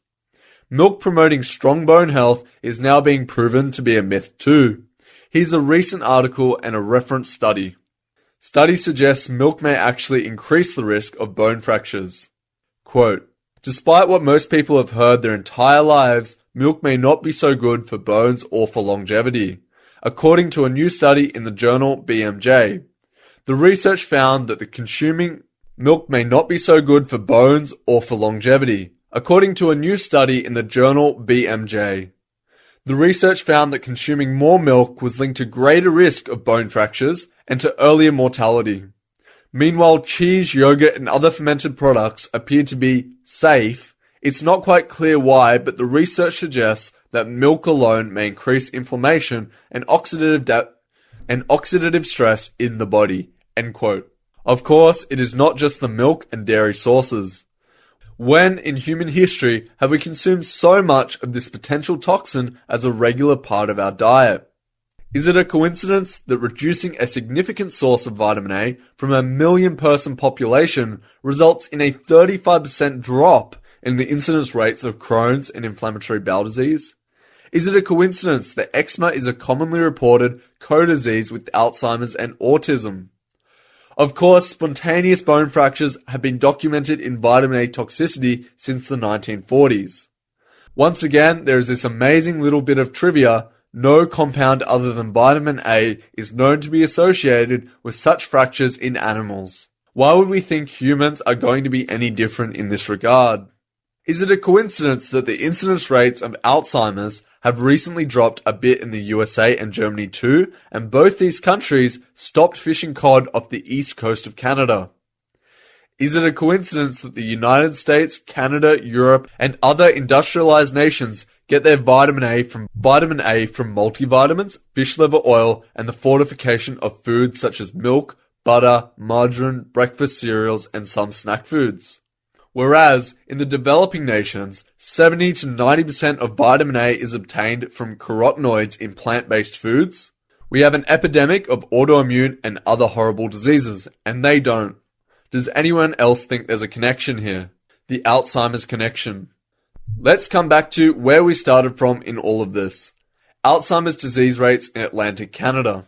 For what it is worth, I actually have very little doubt that this is the root cause of Alzheimer's too. I know that's a pretty crazy statement to come from an older engineer/geologist who was just trying to cure a skin rash. And yes, I do know that vitamins, including vitamin A, have been officially ruled out as the cause of Alzheimer's disease. So why do I make such an absurd sounding claim? One, it is hugely supported in the data. There are very significant correlations with the World Geographic and demographic data, very similar to those of Crohn's and eczema. 2. The significant east to west gradient in Canadian rates also means that this is an environmentally induced disease. 3. Mental dullness and confusion are well-documented symptoms of vitamin A toxicity. So is memory loss, mental dullness, and confusion with lupus and a lot of other autoimmune diseases. 4. People with Alzheimer's have something like a 40% higher rate of osteoporosis. Elevated levels of vitamin A are proven to cause osteoporosis and to block vitamin D, and therefore block calcium absorption. 5. Vitamin A in the form of retinoic acid is clinically proven to burn holes in tissue. 6. Once you get into this state of elevated vitamin A toxicity, it is nearly impossible to randomly stumble upon a diet to get you out of it. 7. The inflammation on my brain resolved with my vitamin A elimination diet. 8. My personal cognitive experience with my vitamin A elimination diet. 9. Recent findings on retinal degeneration in AD means this is not just a brain disease. 10. People with Alzheimer's commonly report having eczema too. I am duplicating that Canadian Alzheimer's mortality chart here for an easy reference. Chart: Alzheimer's disease mortality rates across Canada. I have no doubt whatsoever that this data is reflecting the closure of the Atlantic cod fishery in 1993.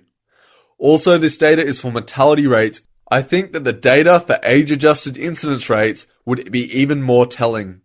Clearly, the rate changes in NL, PET, and MB are huge, like almost a 50% decline. Too huge to miss as being random or an anomaly. This represents the entire Atlantic region of Canada. This is a 5 million person population with huge decreases in rates. This decline is not at all the same in Western Canada. Look at the amazing change in PEI over this time. It has gone from one of the highest rates in Canada to the same rate as BC and Alberta. I think these Atlantic region numbers would tell an even more amazing story if I had the data going back to 1996 and through to 2014. Once again, here's the chart showing just the Atlantic provinces and the Nova Scotia Crohn's incidence rates included. Click on the chart to get a better view. Chart: Alzheimer's PEI and Crohn's NS 20 to 29 ages rates. Clearly, something dramatic has changed in Atlantic Canada to cause this steep decline in disease rates. What bigger environmental change has taken place in the Atlantic region in this period of time other than the closure of the Atlantic cod fishery in 1993? Of course, all of that Atlantic codfish catch was not consumed in the Atlantic provinces. Some of it was exported across Canada, the USA, Germany, and elsewhere. However, enough of it was consumed in Atlantic Canada to now show up in this data. But once again, it is not the fish to blame, it is the vitamin A in the fish. The somewhat anomalous rate change in Nova Scotia, as compared to the other Atlantic provinces, might be explainable based on people being diagnosed in the region moving to Halifax to get better access to health services or long-term care facilities. But that explanation is pure speculation on my part. I have no idea. Nevertheless, the decline in the Nova Scotia Alzheimer's rate are pretty significant too. It would be fantastic to see the incidence rates of other big autoimmune diseases in Atlantic Canada being included on these charts. Please help if you can.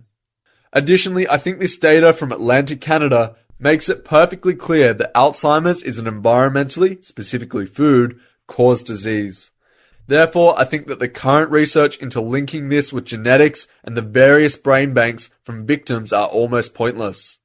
I think that Alzheimer's is actually going to be a much more subtle and lower level of saturation than what causes eczema or Crohn's. It is a subtle, chronic little poisoning persisting over decades and decades with devastating effects. Is there really a vitamin A to Alzheimer's causal association here? What we do know is that when we increased vitamin A consumption via Accutane, Crohn's rates were significantly up. When we decreased vitamin A consumption via cod, Crohn's rates were significantly down. We also know the full set of symptoms of IBD Crohn's is a near perfect match with those of vitamin A toxicity.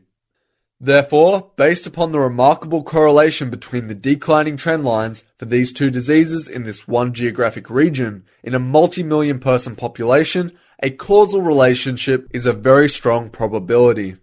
Now, having the very important first-hand experience in having the inflammation on my brain vanish after elimination of this substance from my diet, I can move this probability even higher. I still would make the call if it were not for a very important and another amazing connection here. Sadly, this information has been literally staring doctors in the face for many decades now. It is on the faces of people suffering from this disease. It is also on their hands. It's called eczema. Once again, it is one of those incidental things commonly reported with Alzheimer's and autism too. It is probably considered to be one of no immediate clinical significance, not related, and just an annoyance. If you read the Alzheimer's caregiver forums, you will see lots of comments about people struggling to treat eczema. I read one comment about a man caring for his ailing wife, and he could no longer afford all the band-aids he was using on her hands. Now, why does a person with a brain disease need band-aids on the hands? I inquired about this eczema connection with a prominent Alzheimer's researcher. He simply stated that the observed skin lesions are not related, but he cannot validly make the claim without first knowing the real root cause of Alzheimer's. I read another doctor's rationalization about this observation of the skin problems seen in Alzheimer's patients. He claimed that it is likely due to these patients not eating properly and not getting enough nutrition. But this too is completely not true. Most of these people are well cared for, and there are many incidences in people with early onset who are still working and looking after themselves.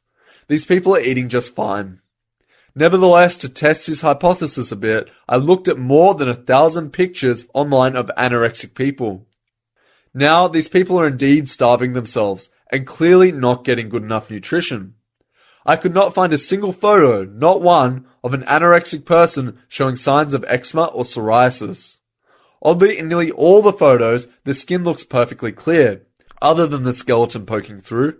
No eczema, no psoriasis. 2 photos of people had what looked like acne, but they also looked extremely ill. And no, I am not at all recommending people use this as a form of treatment.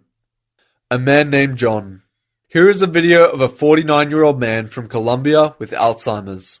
Before playing the video, please look at the first frame very carefully. There are more close-ups of the man's face and fingernails in the first 60 seconds of the video. Look very closely. What do you see? I see the thickened and reddish-brown skin on the sides of his forehead. I see the mottled fingernails. Does this look familiar? There are a lot of people with eczema who will not only recognize this condition, they will know exactly how it feels too. Now, I think we can make a pretty good guess as to why the outer 1/3 of the eyebrows go missing in Hashimoto's disease. Yes, yet another autoimmune disease. This one attacks the thyroid. It has an odd and incidental skin issue showing up on the face. Weird, huh? The immune system is attacking the thyroid, yet burns off the eyebrows too. Does this not seem incredibly strange that the immune system, after millions and millions of years of evolution, would waste its energy and resources like this? Autism and eczema. There is also a big connection here between eczema and autism. There are exactly the same type of comments in the autism support forums. You have all these mothers discussing and sharing tips on how to care for their autistic kids' eczema. Eczema goes hand in hand with autism, and so does gut inflammation. Why is that? It is because the root cause of these diseases is indeed hugely related. It is the subclinical saturation and the elevated non-liver storage of retinol and/or retinoic acid. So based upon that and my own personal experience and combined with this data, I am going to say that there is an incredibly good chance of a causal association here. No, it is not conclusive, but some empirical evidence that's almost trivial to obtain can solidify it. Of course, we should understand the mechanism of how elevated levels of this potential toxin is getting into or affecting the brain. My theory is that the process is nearly identical to what is happening with the fats in the sebaceous glands of the skin and GI tract. The excess retinoic acid is a fat-soluble molecule. Therefore, it is going to be wrapped in a lipid. The brain is highly dependent upon lipids.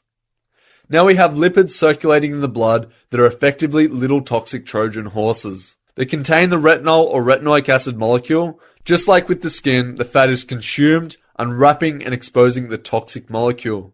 Once again, this toxin is going to cause inflammation and destroy tissue, and possibly the buildup of proteins. Also, this same inflammatory process is going to happen anywhere in the body where these toxic lipids are consumed. Regardless if this is even close to the correct mechanism or not, it does not really matter in the short term. There are lots of times in science we can make use of information we don't fully understand. For example, I'm sure that there are lots of effective drugs in use where their exact mechanism is not fully understood. What is critical at this point is that we actually do something with this information. There is another personal observation that I want to share. Around 2006, I had almost completely stopped dreaming at nights. I might have had dreams 2 or 3 times in a year. So that is about 9 years of almost never dreaming at night. I assume this was due to drinking too much coffee or just something that happens with aging. 4 weeks after being on a vitamin A elimination diet, I started to dream every night. That is every single night in about 4 months now. My coffee intake has remained the same. Of course, it was not just dreaming that changed. As stated above, my thinking clarity significantly improved too with my vitamin A elimination diet. Okay, so that is subtle inflammation pressure on my brain resolved. Thinking clarity back to normal and my resumed dreaming at nights. Do you think this toxin was having an adverse effect on my brain? With everything I've documented here regarding Alzheimer's, now these 2 world maps should be very interesting. Chart Vitamin A Diet, VAD, Prevalence by Level of Public Health Significance, 1998. Chart Alzheimer's Dementia, Death Rate per 100,000, Age Standardized. I've changed the default color coding in the Alzheimer's Dementia map from red to yellow, just to make the visual correlation easier. Yellow regions in the upper WHO-VAD map are getting lots of vitamin A, and yellow regions in the second map are getting high rates of Alzheimer's dementia. The source of the Alzheimer's mortality map is worldlifeexpectancy.com. Naturally, we all know that correlation does not mean causation, but it does nevertheless add supporting evidence to this theory. At the very least, there should be zero doubt in anyone's mind that Alzheimer's dementia are environmentally induced. A thought experiment. Let's look at this logically and go through a bit of a thought experiment together. Please point out where I am making mistakes in logic or where I am making erroneous or unreasonable extrapolations. Okay, let's start. Epidemic rates of these diseases in the industrialized world mean they are not genetic. People immigrating from non-industrialized countries adopt the same rates of diseases here, at least by their second generations. This means it is environmental. That should be perfectly 100% clear. Therefore, it is probably one or more toxins in food and or water we all consume. Chart: the exponential rate of increase of Alzheimer's disease in the USA. There is something else critically important to be observed from the Alzheimer's chart shown above. That is, the age of onset is moving to the left on the timeline. Alzheimer's in people less than 50 years of age was almost unheard of just a few generations ago. Now, in Canada, we have something like 50,000 people with early onset. Alarming as the new early onset may sound, that is not what I am pointing out. This shift to the left on the timeline tells more. This is clearly telling us that not only is Alzheimer's an environmentally induced disease, but one that is related to exposure time. The more exposure, the younger the onset is possible. This means there is really nothing preventing this disease from happening to people in their 40s, 30s, etc. Chart: incidence of immune disorders. Big regional differences in these disease rates means the toxin is not being uniformly consumed. There is zero chance that this is not environmentally caused. The dramatic increase in these disease rates started in around the 1970s. Therefore, more of the toxins started to be introduced and or consumed in the 70s and 80s. These are not modern-day diseases, though the epidemic rates definitely are. Therefore, it is not a modern-day toxin. There is clearly a time delay, usually in decades, between consumption and disease onset. Therefore, it is not a toxin at low doses. The body therefore must be able to deal with a certain amount of this toxin, yet it probably accumulates. Therefore, additionally and oddly, the accumulated amount is not toxic. The autoimmune diseases affect children and adults. Therefore, they are not diseases that result from aging. However, for most adults, once acquired, the diseases are chronic, usually remainder of life. Therefore, there is a tipping point or threshold to the level of toxins the body can deal with. These diseases are very widespread in the industrialized world. There is no geographic region in North America that is immune from these diseases. Therefore, the toxins must be very widespread and very common in the food and or water we all consume. This is also supported by the fact that very few adults spontaneously fully cure from the disease, meaning that almost no one randomly stops consuming these toxins. The incidence rates are higher in North America along the Atlantic coast. Therefore, there must be more of this toxin consumed in this region. Other countries, such as the Scandinavian countries, with high rates of saltwater fish consumption, have high rates for these diseases too. Therefore, this toxin could likely be found in fish. The two most unanimously cited other trigger foods are milk and tomatoes. Therefore, this toxin should be found in these two foods too. Women get these diseases more than men. Therefore, they are either consuming more of this toxin or have a lower threshold for reaching a tipping point. What is the immune system telling us? Nearly everyone in the medical community tells us, and tens of millions of people know firsthand, that these are triggered autoimmune diseases. Let's set aside the apparent oxymoron for now, and note that the most commonly cited triggers are food. Next, we need to know what functions the immune system provides us. It protects us from viruses, bacteria, fungi, parasites, and toxins. We know with a high degree of certainty that autoimmune diseases are not caused by viruses, bacteria, fungi, or parasites. So that leaves us with toxins, or the medically accepted view that the immune system has somehow become defective. But the flare-up nature of these diseases clearly indicates that it is not a permanently defective immune system. It is almost randomly defective. Additionally, it is most actively defective when we eat trigger foods and or in the winter months. So it is highly likely the immune system is actually responding to a toxin, or somehow the defective immune system now knows how to tell the weather. There are something like 10 million kids with eczema in North America. Although most cases are mild, it is indeed the same autoimmune disease. Is not this in itself very strange? Why do so many kids have an autoimmune disease? But magically, most kids grow out of it. So they have a defective immune system for a while and then it self-corrects, or more logically, their bodies are able to adapt to or outpace the consumption of the toxin. But we know that they are probably not adapting because for quite a few of these kids, their eczema returns in their 20s or in later life. So I think that the immune system is telling us that we are still looking for a toxin, and most likely one found in food, and weirdly one that is more active or consumed more in the winter. Even more strangely, one that only kids routinely grew out of. The autoimmune diseases such as Crohn's, colitis, lupus, arthritis, and eczema all involve the skin either as a secondary or primary symptom. Therefore, this toxin must be documented to affect the skin in the exact same manner.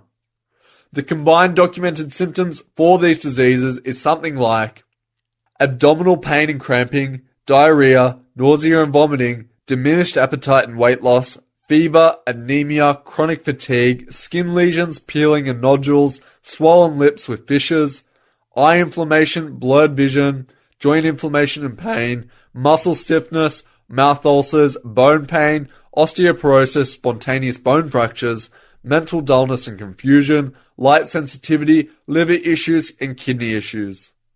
Therefore, the toxins we are looking for should be documented to produce all these very same symptoms, and it must be very widely consumed. That is one hell of a list to match. Yet, amazingly, there is such a toxin, and it is in nearly all of our foods. It is vitamin A, it is also essential, not really, and harmless at low doses. It also has a threshold or tipping point where it becomes toxic. The normal function of the human body is to store and accumulate this substance. It is also high in certain fish. It is also added to all low-fat milk, dairy, and margarine. And this policy started in the 1970s. More importantly, the fish oil craze started around the mid-1990s. Consumption of fish oils is exponential in growth in North America. Chart metric tons of omega-3 oil imported into the USA. Why have we done this? Have we now become like Finland in our consumption of fish oils? Is this really good for us? How much of this omega-3 is from fish or krill oil? Has its vitamin A content been removed prior to packaging? I don't know. Quote, health experts commonly tell people that oily fish have more health benefits than white fish. However, their recommendations have never been compellingly proven scientifically in large population studies. End quote. The FDA limits the maximum amount of vitamin A in multivitamins to 1,000 international units to lower the risk of people accumulating too much of it. Could all this omega-3 oil be another highly concentrated source of vitamin A that is snuck under the FDA's vitamin A radar, so to speak? Countries with low vitamin A consumption or have a vitamin A deficiency have incredibly low rates of these diseases compared to North America. If I am right about this and nothing changes, then we as a society are in very big trouble. The doubling rates we now see for these autoimmune diseases are nothing yet. The doubling rates are not going to be linear. The body's absorption rate for retinol is going to follow an exponential decline curve, since it is going to be proportional to remaining storage. Mathematically speaking, it is therefore going to be exponential and not linear growth rates in these diseases. The vitamin A consumption rates are zooming too. Therefore, we are headed for a national disaster. It is going to be far more than doubling of rates over the next 10 to 20 years. It is more likely to be 4 times and then 8 times, etc. every 10 or 20 years. What are we waiting for? We now have something like 30 or 60 million people with an autoimmune disease in North America. In 20 years, this will cripple our economy, in addition to the horrible pain and suffering. We have to solve this. As I've stated above, this is also not just about Crohn's and eczema. I think it is about Alzheimer's and quite likely lupus, arthritis, rosacea, and probably psoriasis too. I hope we can add fatty liver disease and some forms of kidney disease to this list too. Summary. If the evidence I presented here and what is in the reference studies is not enough to convince people that this is at least possible, no problem. It is almost trivial to prove or disprove all of this. We just need a few people with eczema and Crohn's to adopt a zero vitamin A diet for 4 weeks as a starting point. I believe the same is going to apply to dementia Alzheimer's sufferers too. The results will be stunningly clear to them. More immediately, people with these diseases just need to reevaluate themselves in the context of the wider list of symptoms documented for vitamin A toxicity. I think they will see the connection. Of course, I've gone past this just being a theory. I think I've proven it on myself with my vitamin A elimination food experiment. But it's still early. There is no way to prove a negative, so I cannot guarantee I won't regress again. Therefore, I don't want to give people false hope. I am just one person with one result. Even though the result is very positive and very compelling, I am not 100% cured either. I am not even going to think about calling myself cured until I am completely symptom-free for at least a year or maybe 2 years and my skin no longer glows under my fluoroscope. This is complicated. It is going to take much, much longer than 4 weeks to fully detox the skin and other organs of this toxin. I have no idea how long it will take, or if it is even truly possible at all to get back into a normal state. The only scientific documentation I can find regarding this elevated adipose tissue condition simply states vaguely, quote, "It is going to take a long time," unquote. However, there are some documented cases of chronic vitamin A toxicity where it had taken something like 7 to 8 months to fully recover. Just for the record, I've been on a near zero vitamin A diet for nearly 4 months. I am still alive and doing quite well. I've not used one speck of steroid cream or any other drug in that time. Of course, I am now back to consuming plant-based foods with small amounts of vitamin A. You can't be on zero vitamin A consumption for an extended period of time. Now proven false. I think 3 or 4 months should be the outer limit. Therefore, do your own research too. Dig through the reports I've cited and all the other material you can find. See the pictures in my personal account of my food experiment and recovery from eczema. Read about the light sensitivity and fluorescence of retinol and carotenoids. Read about the carotenoids being used in food coloring and understand that beta-carotene is just a double-ended retinol molecule. Research the surging growth of tomato production in India and China and the diet changes in Chile, etc., etc., etc. Let the evidence speak for itself. My only advice is to get the heck off all even slightly high sources of vitamin A. At least until we get to the bottom of this, you might want to stay out of bright sunlight too. My vitamin A elimination diet. Throughout this document, I've referred to my vitamin A elimination diet. This was really just started as a very long shot type of experiment with the only goal of maybe reducing my eczema condition. Have you ever heard of a person adopting a vitamin A elimination diet? Or a person with an autoimmune disease adopting such a diet? I've documented this diet and my experience with it over on my eczema posting. The short version is shown below. My vitamin A elimination diet. Water, white or brown rice, not yellow or golden. Egg whites, beef, steak roast, no sausages or spices other than salt and black pepper if wanted. Olive oil, 2 teaspoons per day. Black coffee if wanted, no milk, no cream, no whiteners. Vitamin C supplements, recommended. Cashews, 5 to 7 per day, recommended.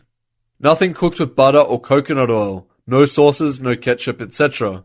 This is 3 meals a day, 7 days per week. Each as much as you need, but more is not better. That's it. Absolutely nothing else. No fish, fish oil, no fruits or vegetables, no cod liver oil, no omega-3 and 6, etc. from fish sources. No multivitamins, no coconut oil, nothing, absolutely nothing else. Not a single bite, not a speck, not a crumb of anything else. Yes, this is extreme. Admittedly, maybe too extreme.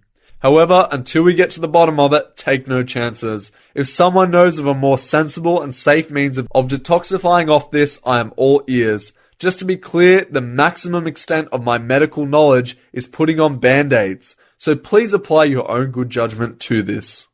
But here's the kicker in all of this. Let's just say, for argument's sake, that I am completely and totally wrong about this theory of subclinical toxicity of retinol buildup. Let's say it is something else that I've removed from my diet, like sugar or gluten. Let's say that vitamin A has nothing whatsoever to do with this. Flippantly, I might say who cares what it is. What I do know with 100% certainty is that by adopting this diet, I eliminated chronic fatigue and inflammation on my brain. I eliminated brain fog. Does anyone think that sustained inflammation on the brain is a good thing? We are not talking about resolving a case of foot fungus here. I eliminated the inflammation on my brain in 3 weeks with a diet change. It is a completely harmless and simple diet change that anyone should feel comfortable trying for, say, at least 4 to 8 weeks. I hope that once we tip over one of these autoimmune diseases, the others will fall over like dominoes. Please help push the first one over. This can be done almost completely by the people suffering from these diseases, at least for the critical first stage of just proving or refuting this. It is a diet change we are talking about here. No drugs or medications are needed. Please read my eczema and other posts on this incredibly important topic. Please add more information and evidence, pro or con of course, to this. Naturally, I am totally open to discussing this with anyone.